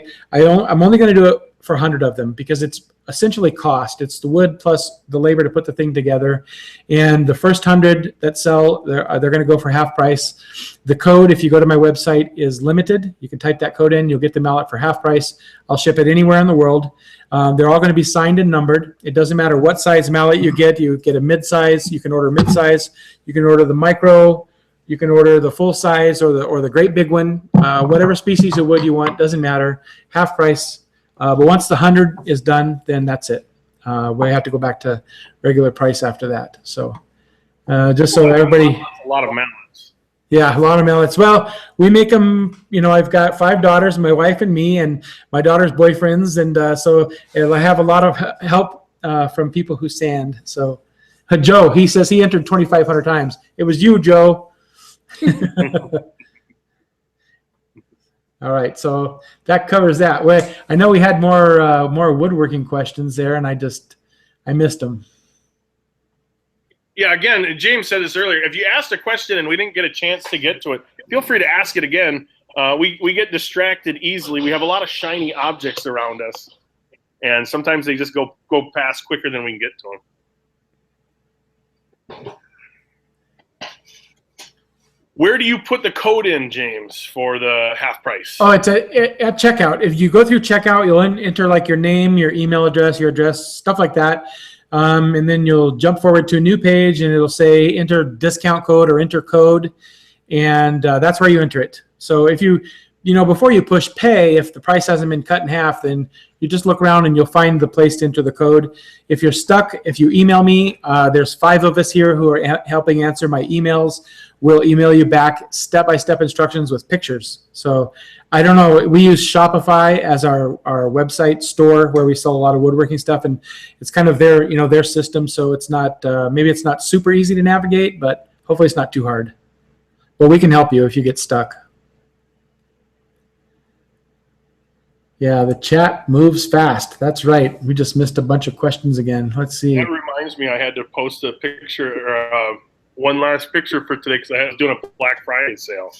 Oh. So totally with all the coupon codes reminded me. I'm like, oh, I forgot to do that. I didn't think we were going to do it long. So. You had a Black Friday sale today on your website, didn't you, Nick? Yeah, it goes for another hour and 15 minutes. The coupon code is BLACK30. It's 30% off everything. Can you put a link to your website store there for everybody? I can try. We'll see here. If not, send it to me and I will post it. Let's see. I'm sure I can here. Yeah, I don't know if it'll go through, but yeah, we'll see. Let's see here. Burp, burp, burp, burp, burp. Let me see if it goes through. I think it went through into the chat. Yep, it did. And it's a good link. Cool. Awesome. So that's Nick's website.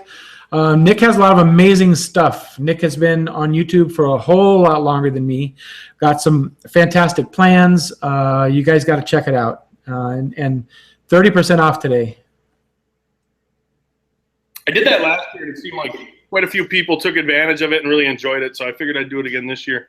I mean, I definitely don't go out for Black Friday. I don't go to any retail stores that day, but you know. Yeah. Posted it on my Instagram right now. That's what I was reminded of.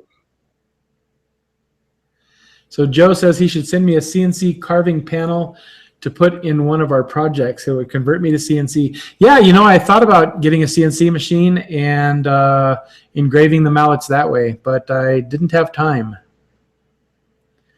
Sarah, you guys are awesome. I love watching your videos. Learned so much. Thank you, Sarah. I think that's what makes it fun for both of us. Robert, Chappie, when resawing boards, how much oversize do you cut?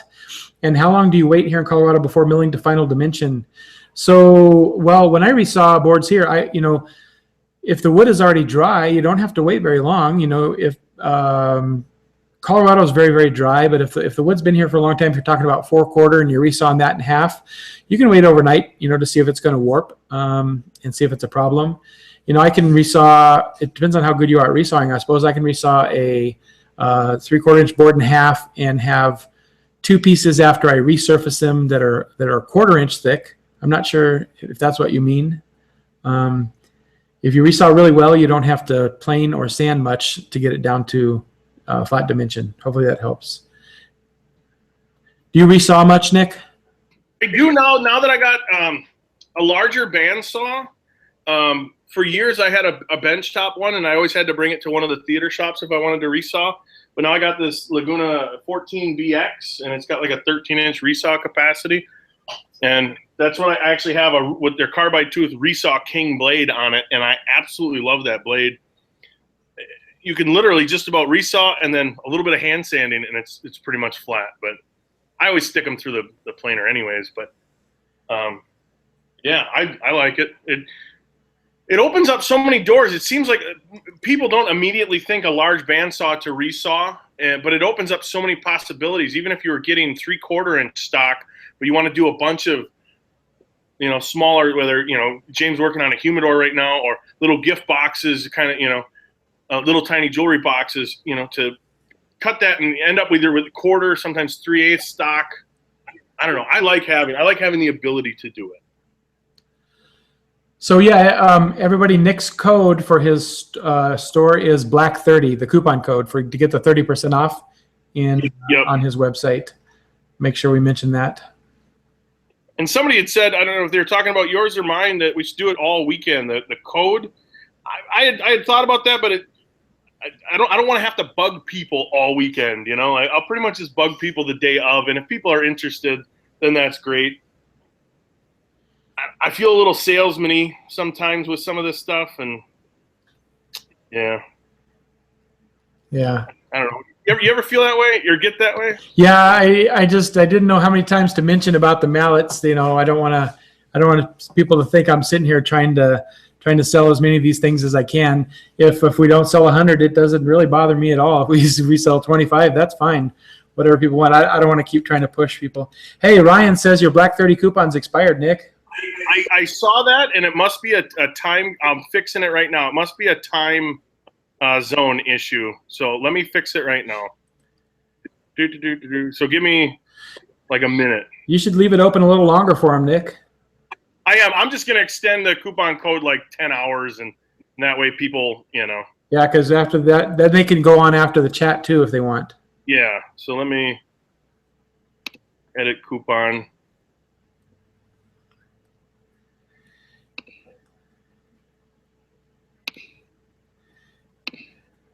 All right. If you refresh that, sorry, folks. If you refresh that, it should work now. And now I'm going to be busy because I had other coupon codes for today, so bear with me. I mean, obviously, talk about something else. Now I feel bad. That's good. Yeah, just make them codes active so we can let everybody know about it. So, yeah, Laita Snap. They just logged in. They've been traveling all day, so an extra 10 hours would help them out. And Ryan said, "Thanks for extending it." So that's good. Yeah, thank you guys. If you support it, I appreciate that. Check out Nick's crosscut sled. To me, that's an absolutely fantastic project. If you don't have a crosscut sled, you need a crosscut sled. He's got the best crosscut sled here on YouTube. God, I hope I'm not boogering this up now. MacTech, I bet you don't have a problem finding a hammer in my shop. No, we usually don't. We have a lot of them hanging around. When we get bored, we just come out and make one. We just make a mallet. So that's what I do. I've made so many. I enjoy making them. It's a lot of fun for me. Oh, Ordinary Woodworker just bought a mallet from the site. Thanks for the half price. You bet, buddy. Thank you. It'll cut off after 100, so you still got one. That's good. Hey, Nick, do you ship internationally? Well, any type of downloadable product is available internationally. If you're looking for a shirt or a hard item, a tangible item, email me through the website, and I can ship internationally. It's just the way my shopping cart is set up. It can't calculate international shipping at this time, so you'll have to email me. But if it's a plan, like my table saw sled plans or my end table, anything like that, anything downloadable, that you can purchase because there's nothing to ship. So hopefully that answers the question. Yeah. So Robert Chappie, he made a combo, sort of a hybrid, I suppose, of your sled and my sled. Oh, cool. Yeah, I know I'm old there, Robert, but you don't have to say Mr. King. You could say James.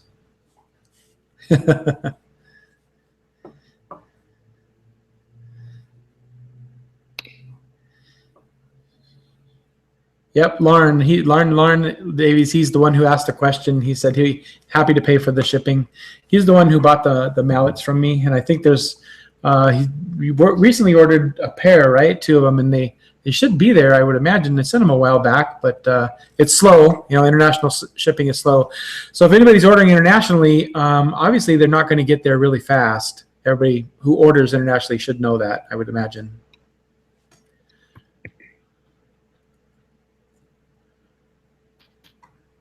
coupon codes should be fixed. Someone wants to know, 5 daughters, how am I still alive? Well, they're the ones that keep me going. Yeah. When I get bored or I get sad, I always have somebody to talk to. I always have somebody to help. When I need help, it's fantastic. I don't know what it's like to have sons, but it's great to have daughters. I know that. And they all like woodworking, so that's awesome. They all love chemistry. They're all very smart, so it works great. My wife likes chemistry, so she says, but when I start talking chemistry, she goes to sleep. She just falls asleep, starts snoring, I think. I don't know. I don't snore. Oh, she doesn't snore. Sorry about that. She doesn't snore.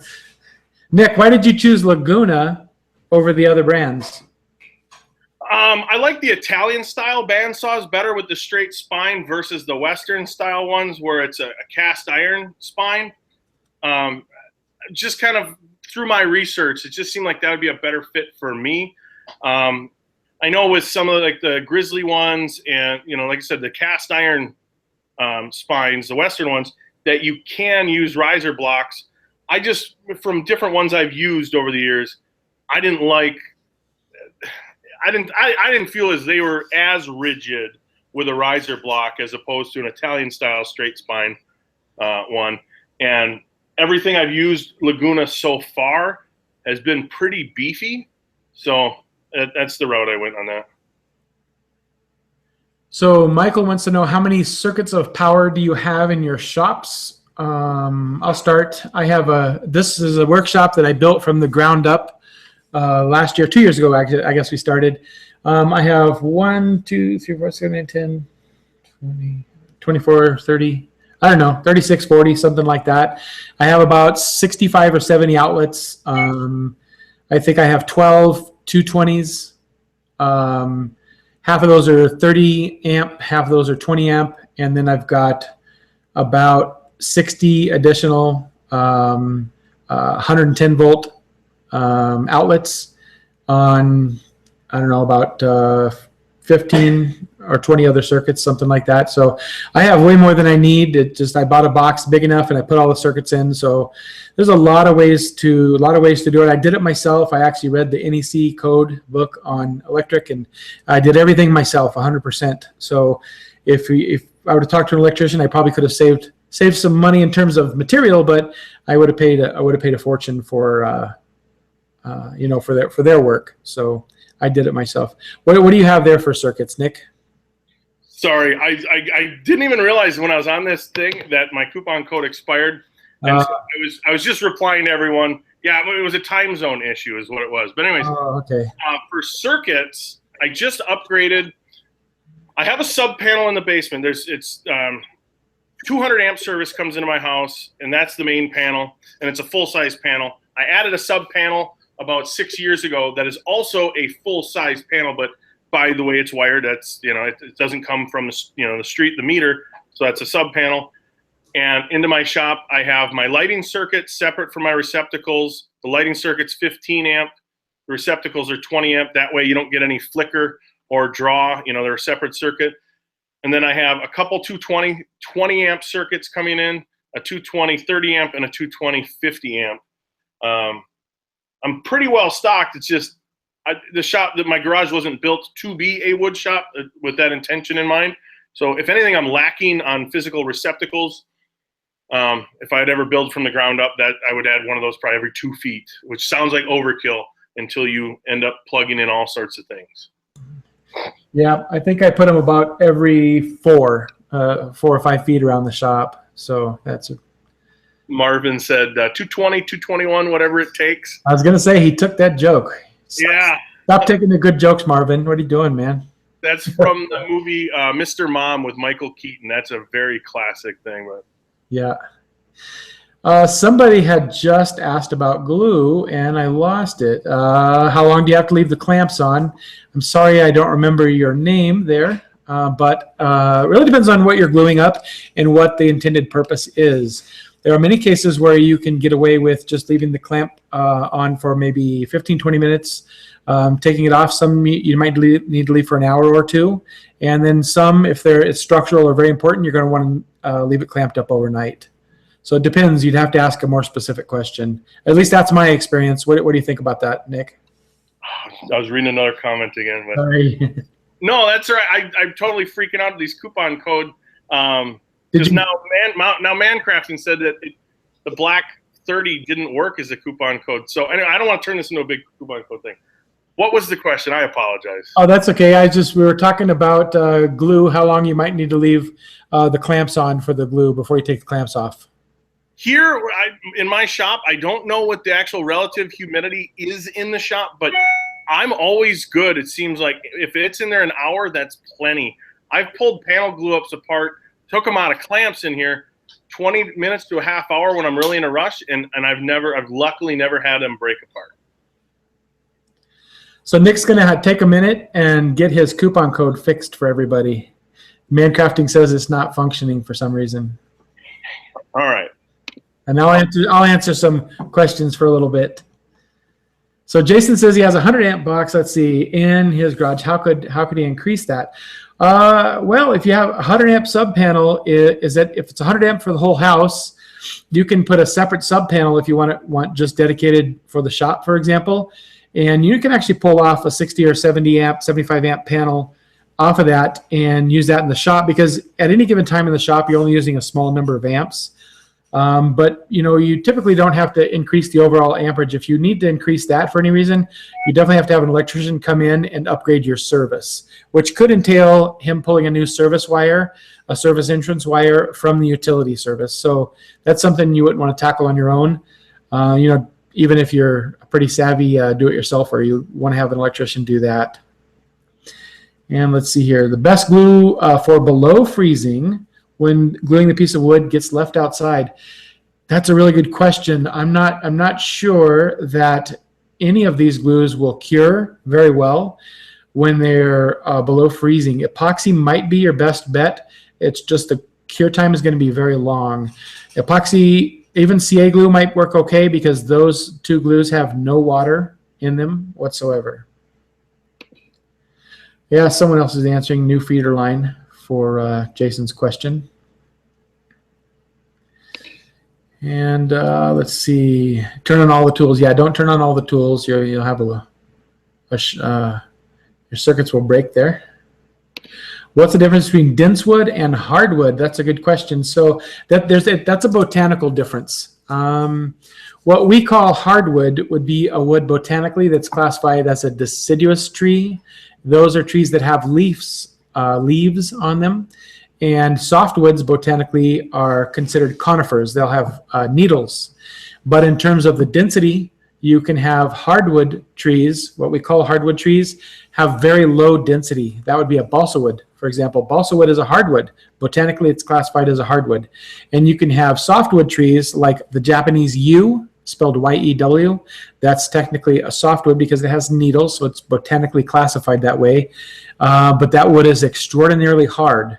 So that's kind of the difference between those. Hopefully that helps. And let's see. Paul Mathis is leaving. Good night. Good night, Paul. Thanks for joining us tonight. Do either of us give woodworking lessons in our shop? I do on occasion for friends and family. I don't generally let the general public come in. Oh, Rupa brought me some balsa wood to show.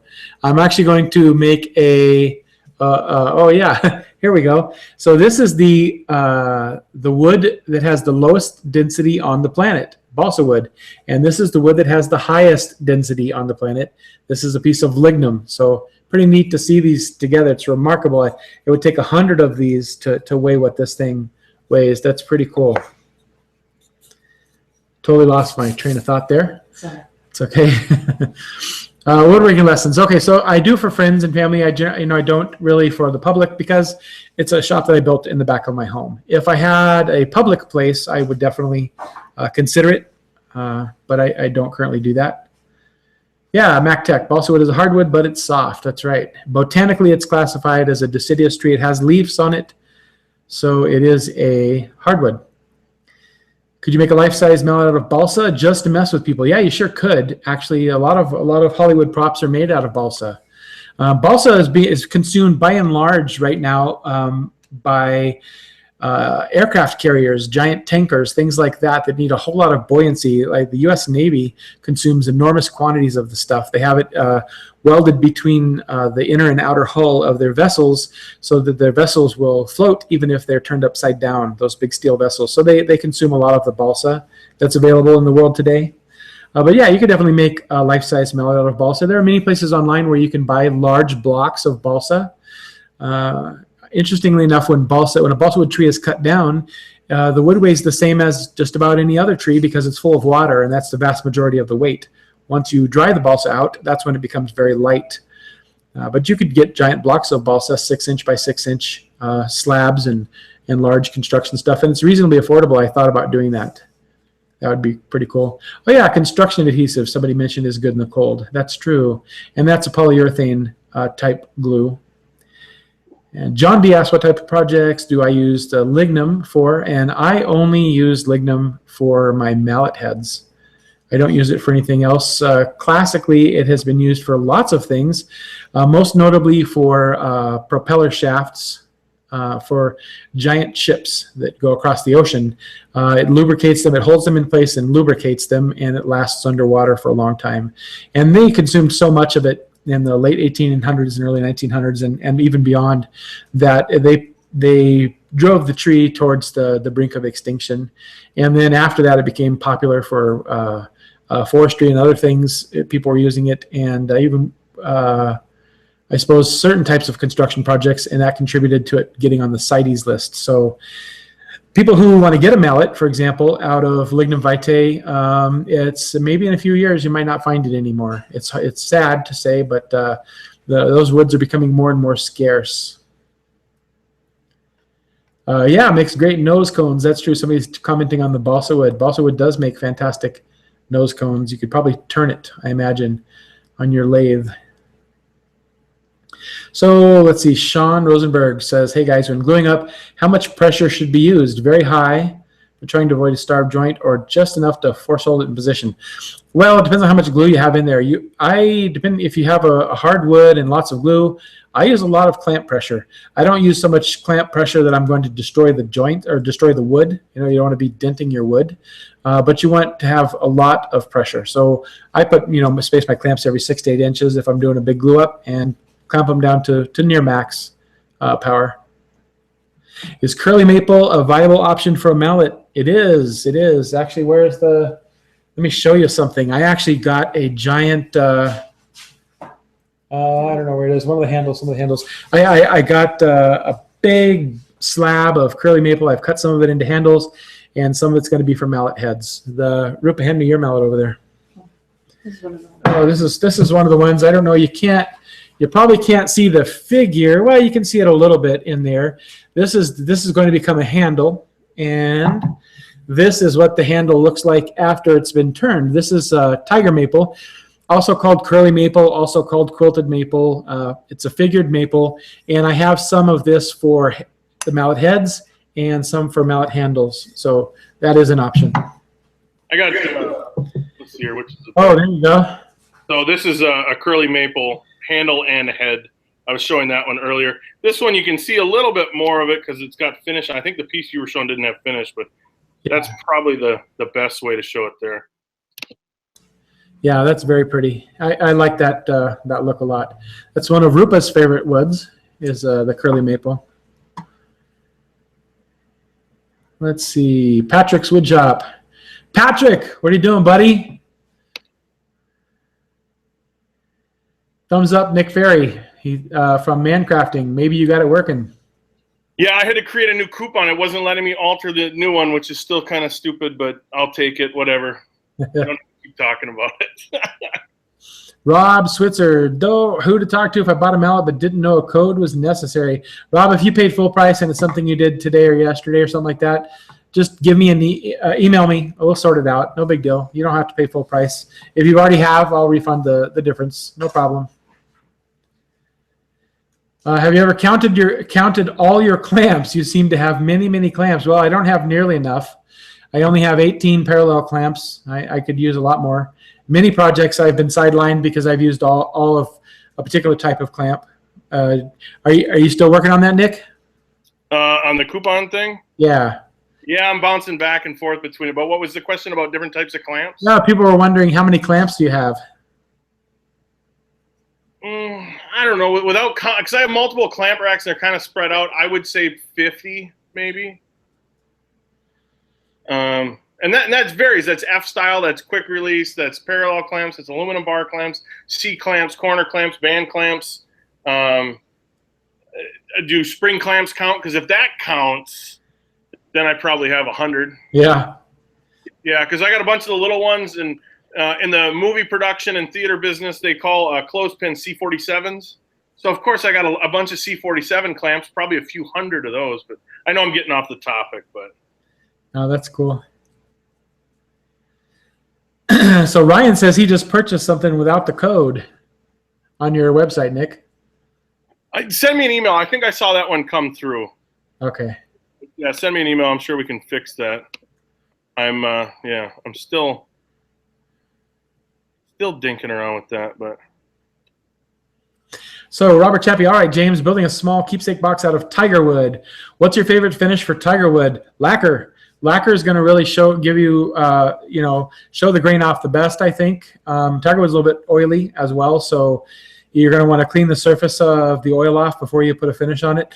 But I like lacquer for a lot of reasons. You want to use a finish that's going to dry quickly on a wood that's oily, and lacquer dries really quickly. If you use an oil-based polyurethane that dries slowly like overnight, and you haven't cleaned the oil off, it might never dry, or it might take days or weeks to dry. So lacquer is kind of my go-to finish for projects like that. Lauren said that I was known as the clamp man. Or no, not Lauren. That was Rian. Oh, yeah. Rian asked a question earlier, and it bypassed it.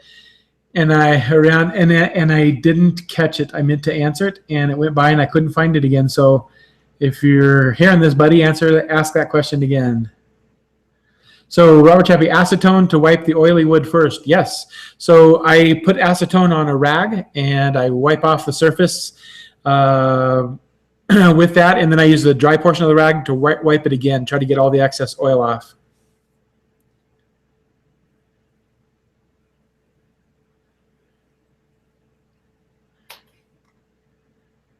On average, how much time do you spend in your shop a week? I work here. I'm in my shop 7 days a week, unless we're on vacation or out somewhere. So I don't know, probably 40, 50, 60 hours, something like that.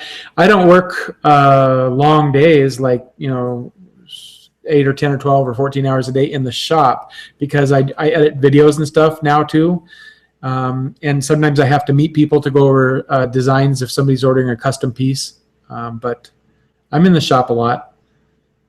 Yeah, me as well. Did you? I want to go bounce real quick back to that clamp question. How many clamps do you have? Did you answer that?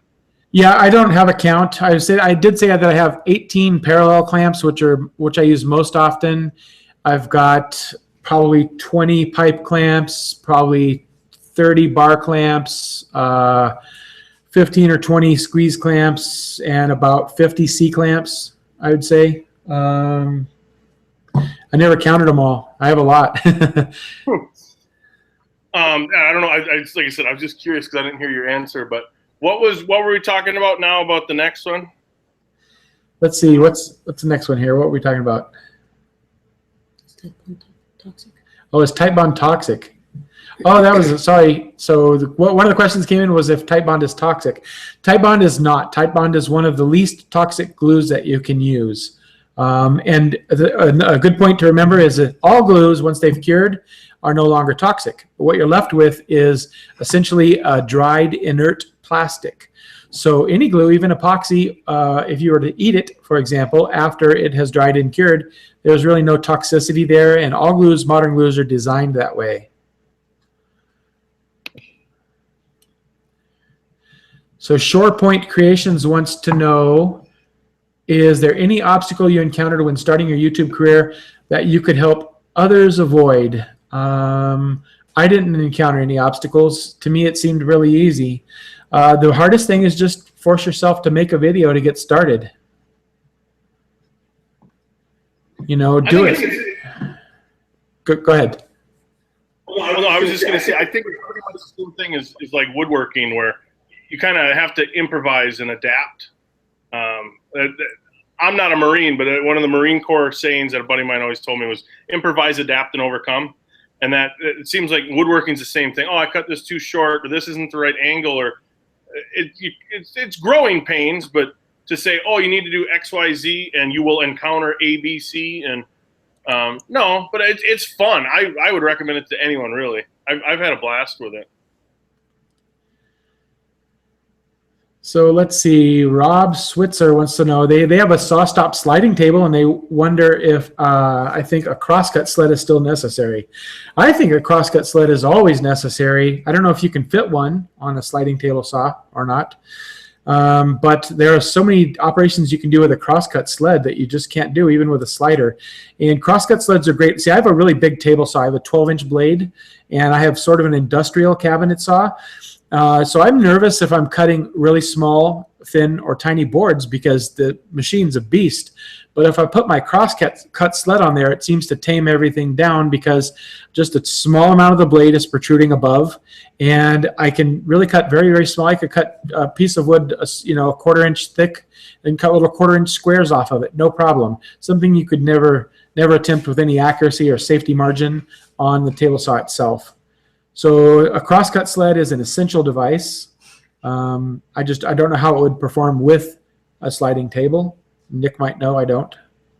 No, I mean, you don't want to really, are we talking about using a sliding table saw in conjunction with a crosscut sled? He was wondering if perhaps he needs a crosscut sled since he has a sliding table saw. Maybe you don't. Maybe it's not in your work habits and the stuff that you're making. I like the way I design mine is that I can add, like I've added a tenon jig and a mitered spline jig. There's plans to add a box joint jig on it. So there's things that I can add to my crosscut sled that you can't just add to a sliding table saw. So for that reason alone, I would prefer my crosscut sled over a sliding table saw. But again, if you haven't encountered I need to cut this, and it would make it easier with a crosscut sled, maybe with what you're making, you don't, but I know I wouldn't have it any other way. So Richard Hiller has asked, he asked before, and I think we missed it, where does he go to buy our stuff and what coupons? He came in late. So mine is in the description on this video, but I'll state it real quickly. I am offering my woodworking mallets, the Thor's Hammer woodworking mallets, for half price, up to the first 100 that sell. And the coupon code is limited, just LIMITED. When you get into the checkout, a certain point in the checkout, it'll ask you to enter a discount code if you have one, and you get it for half price. And Nick is having a special. He's going to try to extend it for about 10 hours past our show here for everything on his website for 30% off. And Nick, you can explain that? Yeah, and I just changed it to, I'm putting a link in the outside to the thing, but I just changed it to 30 coupon for the code because it wouldn't let me change whatever you want to call it, the coupon expiration times, and I've actually been going through my social media posts just now and deleting all the old ones. So I extended the coupon code for a little bit longer than 10 hours even. I feel like a complete idiot. I still have to delete the Twitter one, but yeah, I put a link in the outside, nickferry.com, and then the coupon code now is 30 coupon, all one word, 30 coupon. It's 30% off everything on my website. I'll add that to the description as soon as this is over, so you guys can look there too. DIY Builds wants to know, he says he knows that breathing in spray lacquer is bad for you, but how bad for you is brushing on non-thinned lacquer? So it's still bad, but it's not nearly as bad. When you're brushing it on, many of the particles don't get aerosolized like they would if you were spraying it, so the rate at which you're going to inhale it is certainly diminished. However, because lacquer contains solvents that have an extraordinarily low vapor pressure, that means they are going to come out into the air no matter what you do, and you're still going to smell it. You're still going to get those organic compounds inhaled.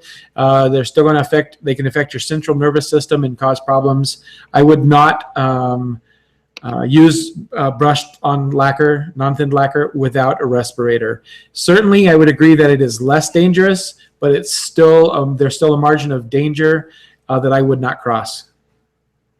I agree 100%. And another thing, if you can't get ventilation, like I live in a cold climate for this time of year, and So I'll just use like wipe-on polyurethane if I can't open the garage door and get a fan going. Right, and there are water-based polys that you can use as well. It doesn't have to be an oil-based, but a water-based poly, which has there are a lot less toxic compounds that come out of the water-based poly. So ShorePoint Creations, do we have air filters for our shop? And if so, which one? Sadly, I don't have an air filter. I have two giant doors, and one fan goes in, one fan goes out. But I don't have an air filter or a central vac system. Do you happen to have either of those, Nick? I do, and in fact, I think it was on a Black Friday deal that I got it on Amazon. I have most of my major equipment linked. James had talked about that a little bit earlier about Amazon affiliate links, but most of mine's linked on my website. But I bought the Wen one on a Black Friday thing. I think it was like two years ago, 3.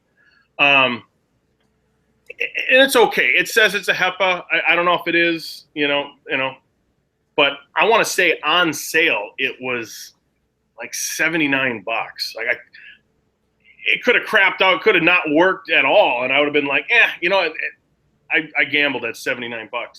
And I've just been starting putting my air filter or my dust collection system in place, so I got to go into my table saw and a couple other things, but it's not fully plumbed in. Cool.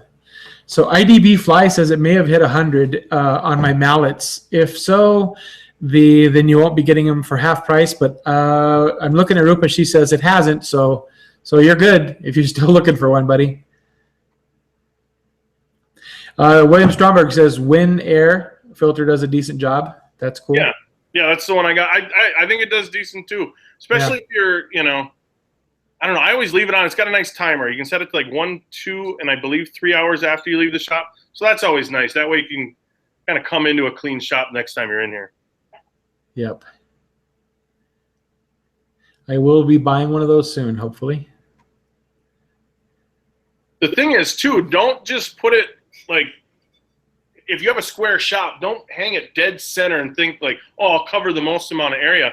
If anything, put it at a 45-degree angle to one of the 90s, the corners of your shop, and try and get some sort of circulation. Because, yeah, CFM-wise, it might exchange that much air. But if you're not getting a good flow to all the air in your shop, it might not be working as efficiently as it actually could. So William Stromberg had another good question. Can you hand plane Purple Heart? So I think you can probably hand plane Purple Heart. Purple Heart is a wood that's very, very hard, and it might bring up silicates from the sand. So anything with silica in it is going to be very destructive to a hand plane. Teak is notorious for that, certain species of teak. So it may dull your plane right away or even damage it a little bit. So, and with Purple Heart, though, that's a good question because when we buy Purple Heart commercially, Purple Heart consists of more than 20 different trees that are botanically classified as Purple Heart. So some of the species are softer, some are harder, some have silica in them, depending on where they come from.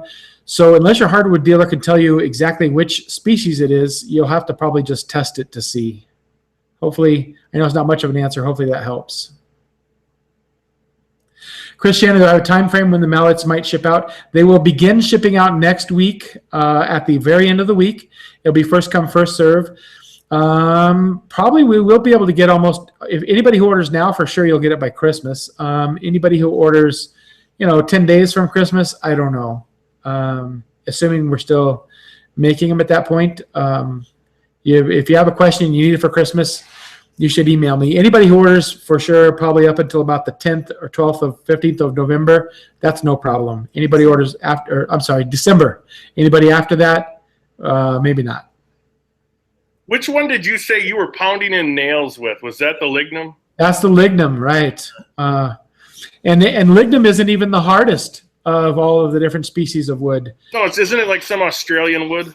Yeah, Australian bull oak, B-U-L-O-K-E, is the hardest of all woods. This is the densest, which I think the bull oak is probably 20% harder than this. The bull oak is called an ironwood. Ironwood is just a colloquial name that people use for like the hardest wood in their territory. But we have a piece of ironwood. Suriname ironwood. But anyway, yeah. Well, I was hammering in nails with this. It's no joke. You could, yeah. So if you have a Lignum mallet and you're making a tabletop out of soft maple, you don't want to bang it together with this. This wood is unbelievably hard. This wood, I stopped using it in my shop because when the carbide blades on the saw hit it, it would like jerk it around if you didn't have a good grip on it. So, yeah. That's the Australian stuff that you're showing? Yeah, well, this is not Australian bull oak. This is Suriname ironwood, which is just a very, very close in hardness to that Australian bull oak. I don't have any of that.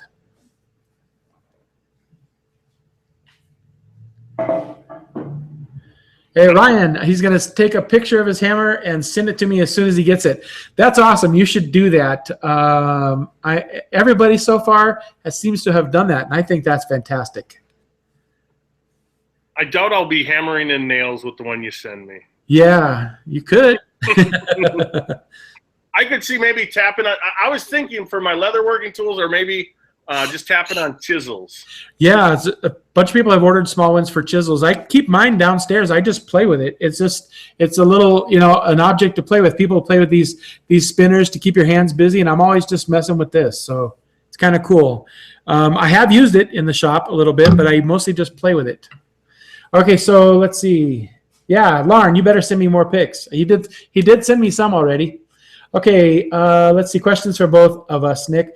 He sees us use pocket holes in our builds with the Craig jig. What's your opinion on the Craig versus the Castle pocket hole machines? So I'm afraid I can't answer that. I have not tried the Castle machine. Yeah, I haven't either, so that's going to be a quick answer. The Craig is good for what it does. I don't actually use a ton of pocket holes joinery. The Craig is a nice, the main body of it is like a fiberglass reinforced nylon. But again, I haven't used that Castle. I hadn't heard of the Castle pocket hole machine. So unless that's the older one where a router bit came up and then a drill, but I don't know if that's the same one or not. But. So Michael's leaving. Thanks for everything. Thanks, Michael. William Strongbird says to whack the girls with the mallet when they get out of line. I tried that, but they hit me back harder with theirs. See, I made the mistake of making them all mallets that are bigger than mine. So it's not a good competition.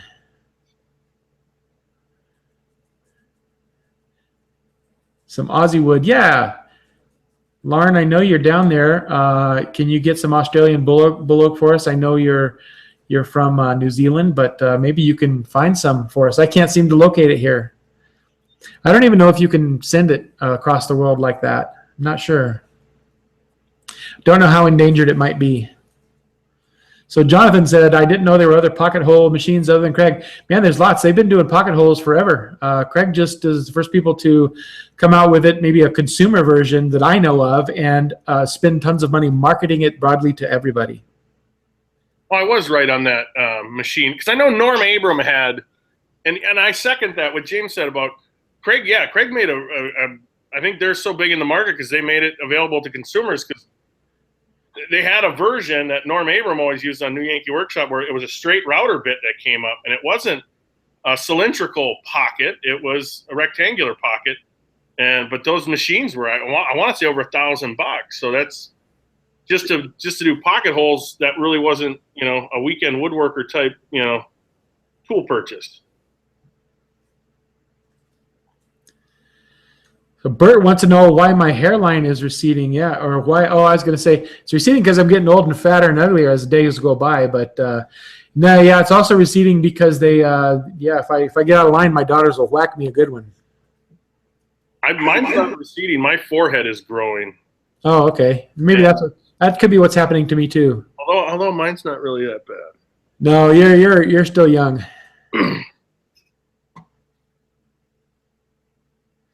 So we still we still got 115 people watching us. Very cool. Yeah, that's pretty cool.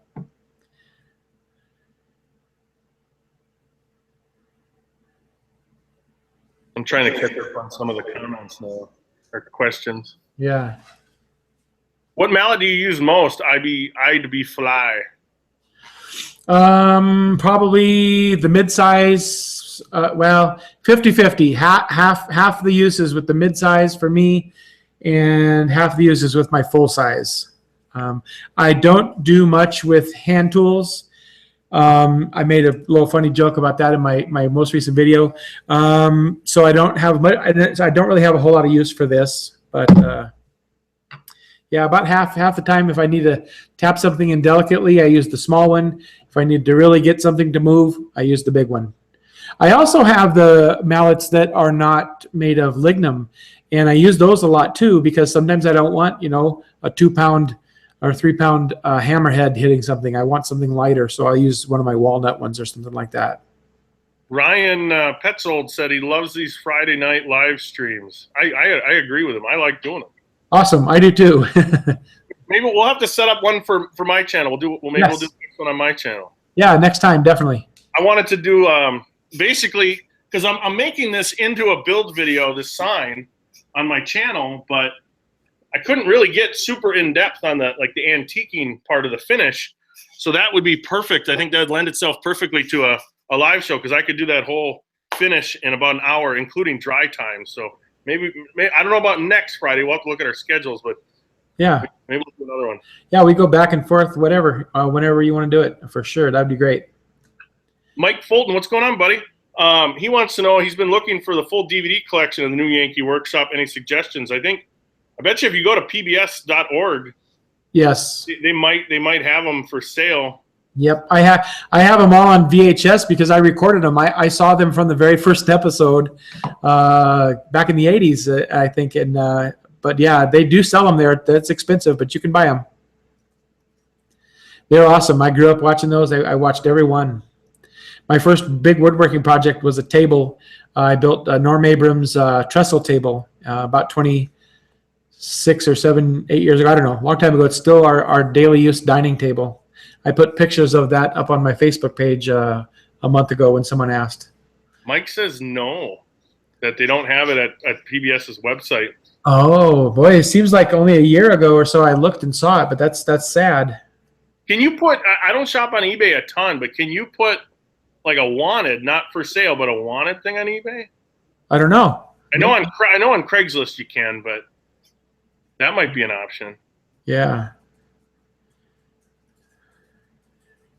Ryan says he misses New Yankee Workshop. That's what sparked his interest in the woodworking. I would have to agree 100%. I used to watch Bob Vila, Norm Abram, This Old House, Home Time, Home Again, all that. Or not Home Time. Yeah.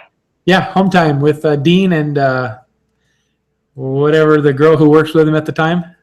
Well, it changed. It used to be. I don't know if they're related. I don't think they are related. They're not. I read an article on them, and I heard them talk at a live session once. Basically, the different women he's worked with over the years got other gigs, and they moved onward and upward. And then they basically, the show hired a new assistant for him, and they're all friends. They all have maintained good friendships over the years. But the lady, the first one, she was never his wife or anything. They were just co-workers. The last one I thought was Joanne Liebler. Sorry, Garen got it. Miriam was one of them. Miriam Johnson was one of them.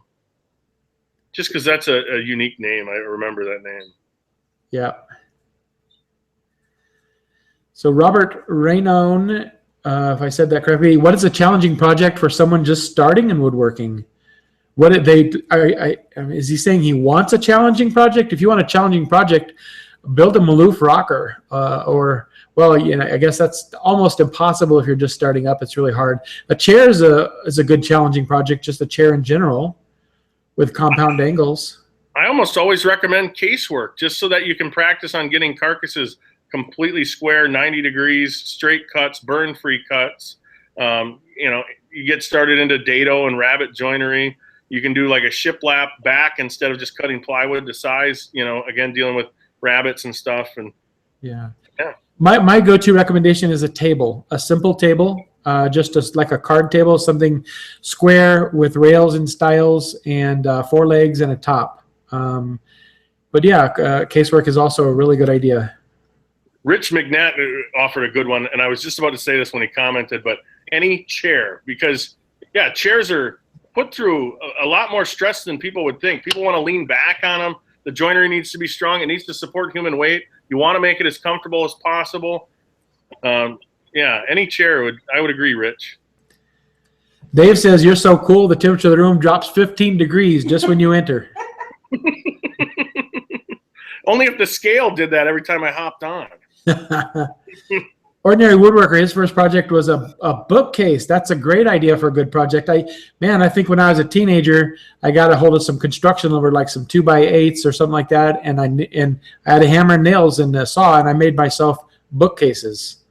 I don't know if you've seen any live sessions from our basement. All the walls are lined with books. We are avid book collectors and readers. My wife especially loves books, and so I've been building bookshelves my whole life.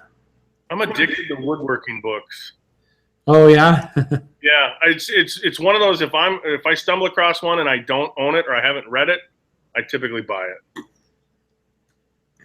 So a bookcase would be perfect. You know, if you're just starting out into wood, you can start your. I mean, it could be old woodworking magazines, old woodworking books and stuff. Oh, shop furniture. So yeah, so Gerbrand says a coffee table. That's a good start because it's a simple table. And Joe says shop furniture is great to start with, and that's a really good point. Shop furniture is fantastic because you can mess it up. It's okay. You're not selling it. Doesn't have to go anywhere. It's a great way to learn new techniques on shop furniture. I wish I would have had that answer. Joe had a really good. The shop furniture is probably the number one answer because an assembly table, an outfeed table, a workbench, you know, a cabinet or a cart to hold more tools, and yeah, that's the best answer. That one wins. Yeah. Well, Lauren says his first project was with live edges. That's pretty spectacular. I still haven't really built anything with live edges yet. When I started woodworking 20 years ago, we thought live edges were ugly. We cut them off. Now they're popular. I do have a project planned, though. I'm actually going to build something coming up here soon. At 15, wow, that's amazing. All right, so someone says you can find the YouTube series, the New Yankee Workshop series on YouTube.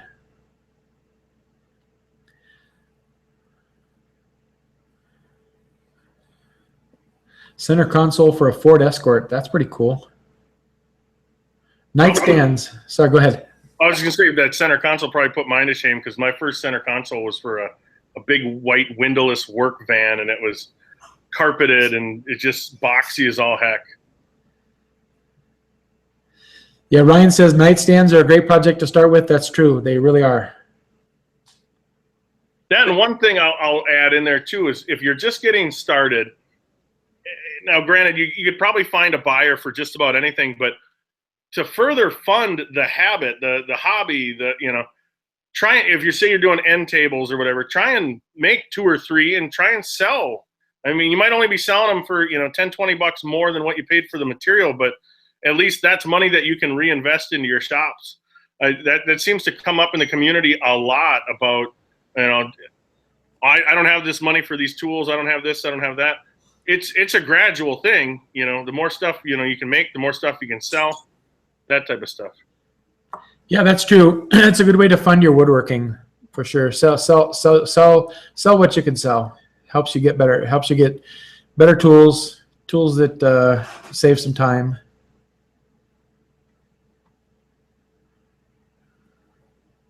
I know Jay Bates started out building picnic tables, but know your market too, because around here there's so many guys building picnic tables.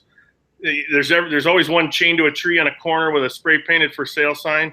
So pick something that's kind of unique to the area that people take an interest in. And oh man, I need that. I have to have that.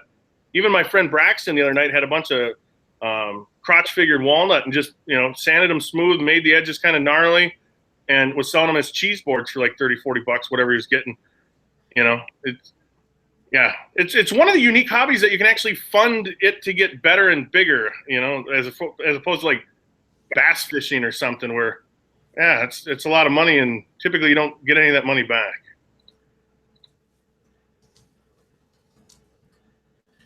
So we have a new subscriber from South Africa. Awesome. Very cool. That's awesome. So I've sent mallets to every continent, I think, except for, not Antarctica, but I have never sent one to Africa. You should send one to like the research team on Antarctica. That way you can at least say, yeah. you know, maybe they just hang it up or something. Probably it costs like $1,000 to ship it, but hey. That would be cool, though. That would be cool. Oh, I'd be fly. Do you guys write off your tools? That's a good question. For sure. Yeah, you bet. It's a business like anything else. I've been doing woodworking for a while as a business. It's always been a side business, you know, because I've had other things going on. But for sure, yeah, you have to depreciate them. Get an accountant. They'll tell you how you can depreciate them. Yeah, exactly. If it's a larger equipment purchase, such as like a cabinet table saw, you can tax-wise benefit a little bit better if you come up with a depreciation schedule for it. And it all depends. Try and find a family member, friend, or whatever that does accounting that knows about. My wife's an accountant, so she handles all that. But being I do this for a quote-unquote job where I actually make money at it, for sure, they're pretty much, you know, although the term write-off, it acts like, you know, companies don't have to pay for it because they've written it off. But you can definitely, and another thing too, if you're legitimately selling and you have like a sales resale certificate and you're charging tax, granted you can't keep that tax, then you have to give that to the state, but you shouldn't then be paying tax on the materials to build the project. So you can get a tax exempt certificate with that resale certificate, where if you're buying, say you go to Home Depot and you buy a bunch of lumber, you don't pay tax on that. You give the state the tax once it's sold. Hopefully that makes sense. Yep, that does make sense. For my commissions, I do a little differently. I pay tax when I buy the wood and I sell it as a service. But you can certainly do it that way. And I know many people who do that. It works well. I would recommend, if you don't know what you're doing, to get an accountant or somebody to help, maybe. Yeah, it's funny because I had this slated. I was bringing back, in December, I'm bringing back the Woodworking podcast. And one of the ones that I have set up is with a professor and CPA in accounting friend of mine. And she's going to go over all that stuff. That was going to be a whole woodworking podcast thing. But I wanted to mention this one. Chris Shannon, no, I'm sorry. That was Chris. He was asking, but somebody had asked, and I'm sorry that I missed the name. It was Ryan. Ryan said, Nick and James, when are you going to do a collaboration? We should totally do a collaboration.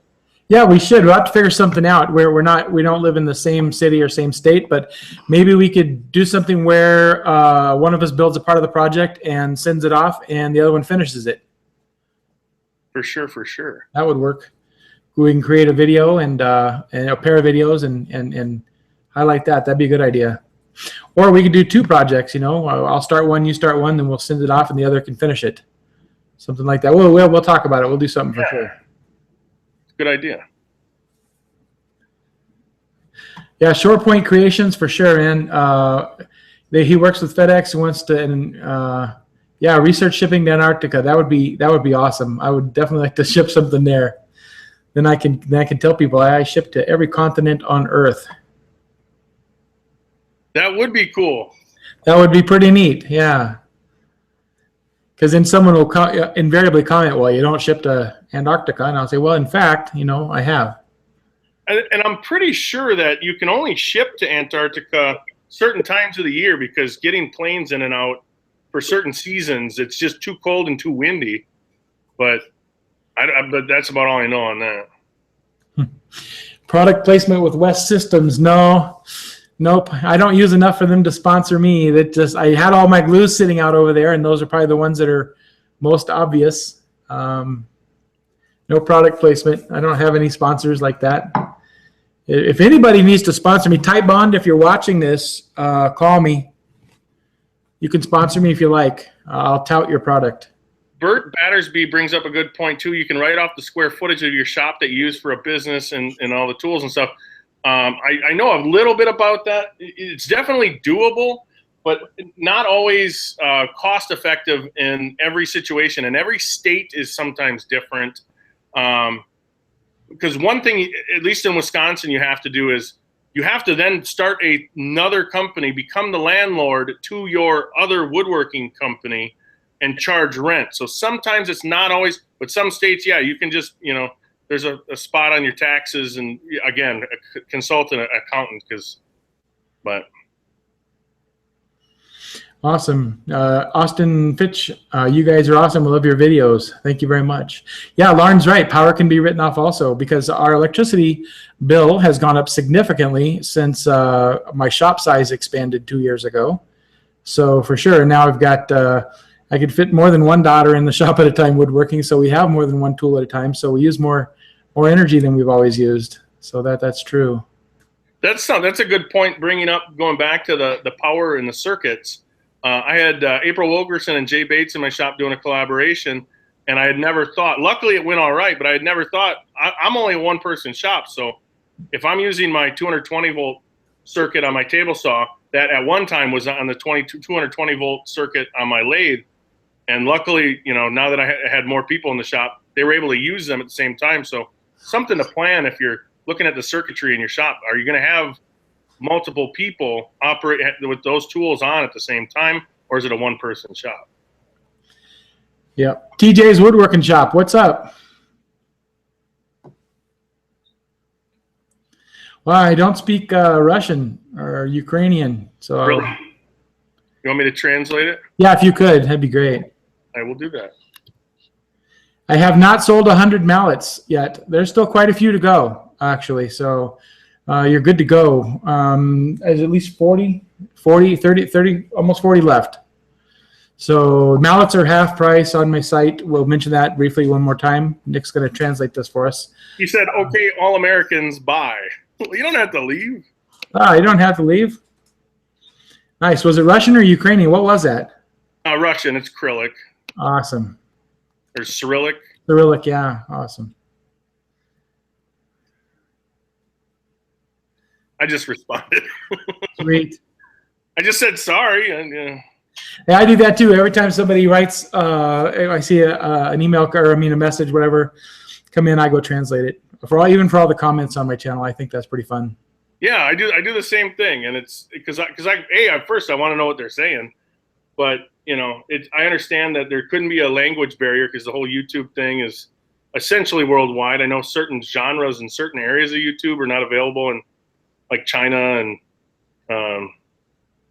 yeah. So Rupe is informing me that we have run 45 minutes past and we have family here. So we will have to wrap it up in about 5 minutes or so. We had anticipated going till 10, and I don't mind going long whenever normally. But since it's the holiday season, we do have some family. So maybe if we can get any questions answered and maybe in the next 5 minutes or so, that would be great. Somebody had a question about monitoring the power consumption in your shop. Oh, it's Bert Battersby. I'm trying to think of the product that I was looking at getting a while back, and it just got put lower and lower on my to-do list. It was a play on the word of watt, W-A-T-T. Yeah, you could look it up, but it's a whole house monitoring system for power consumption. I think I've seen that advertised, and it tells you where your power is going and how much. Yeah. Some sort of a smart system that plugs in. Kilowatt. That's what it was. KIL-A-W-A-T-T. I think is what it was. They make ones for just the certain appliance, but then they make whole house ones, and the smart whole house one I want to say is right around $100. So like I said, it kind of got put up lower on my list. Yeah. So Laita is saying, happy Thanksgiving. Have a great holiday season. Same to you. Demand meters. Austin Finch, I'm 14 years old, just trying to get into woodworking. I've learned lots from you guys. Thanks for all your help. Oh, you're very welcome. At 14, that's an early age to get started. That's cool. You'll be a master woodworker one day.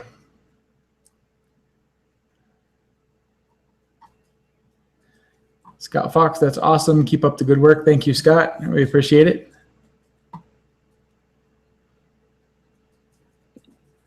TJ Atkins wants to know how the TV lift is held up. Very good. And in fact, it's to the rising sun. So that cherry is aged out really nice. It's a really nice red color now. Maybe I'll shoot some updated pictures of it at some point. Maybe throw it on Instagram. Cool.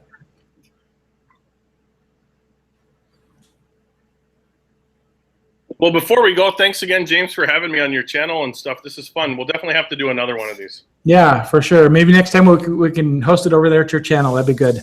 Yeah, for sure. Well, sounds great. Looks like it's any last questions, anybody, before we sign off here? Richard Hiller, thanks. See you later. See you later for sure.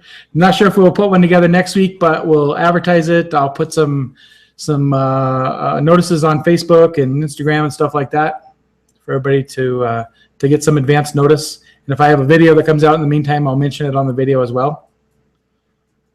So thanks, Papa Roy.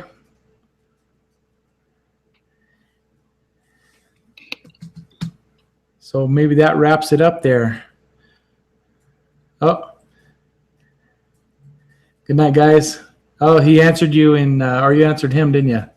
Yeah, well, he said thanks for responding, and I said no problem. Awesome.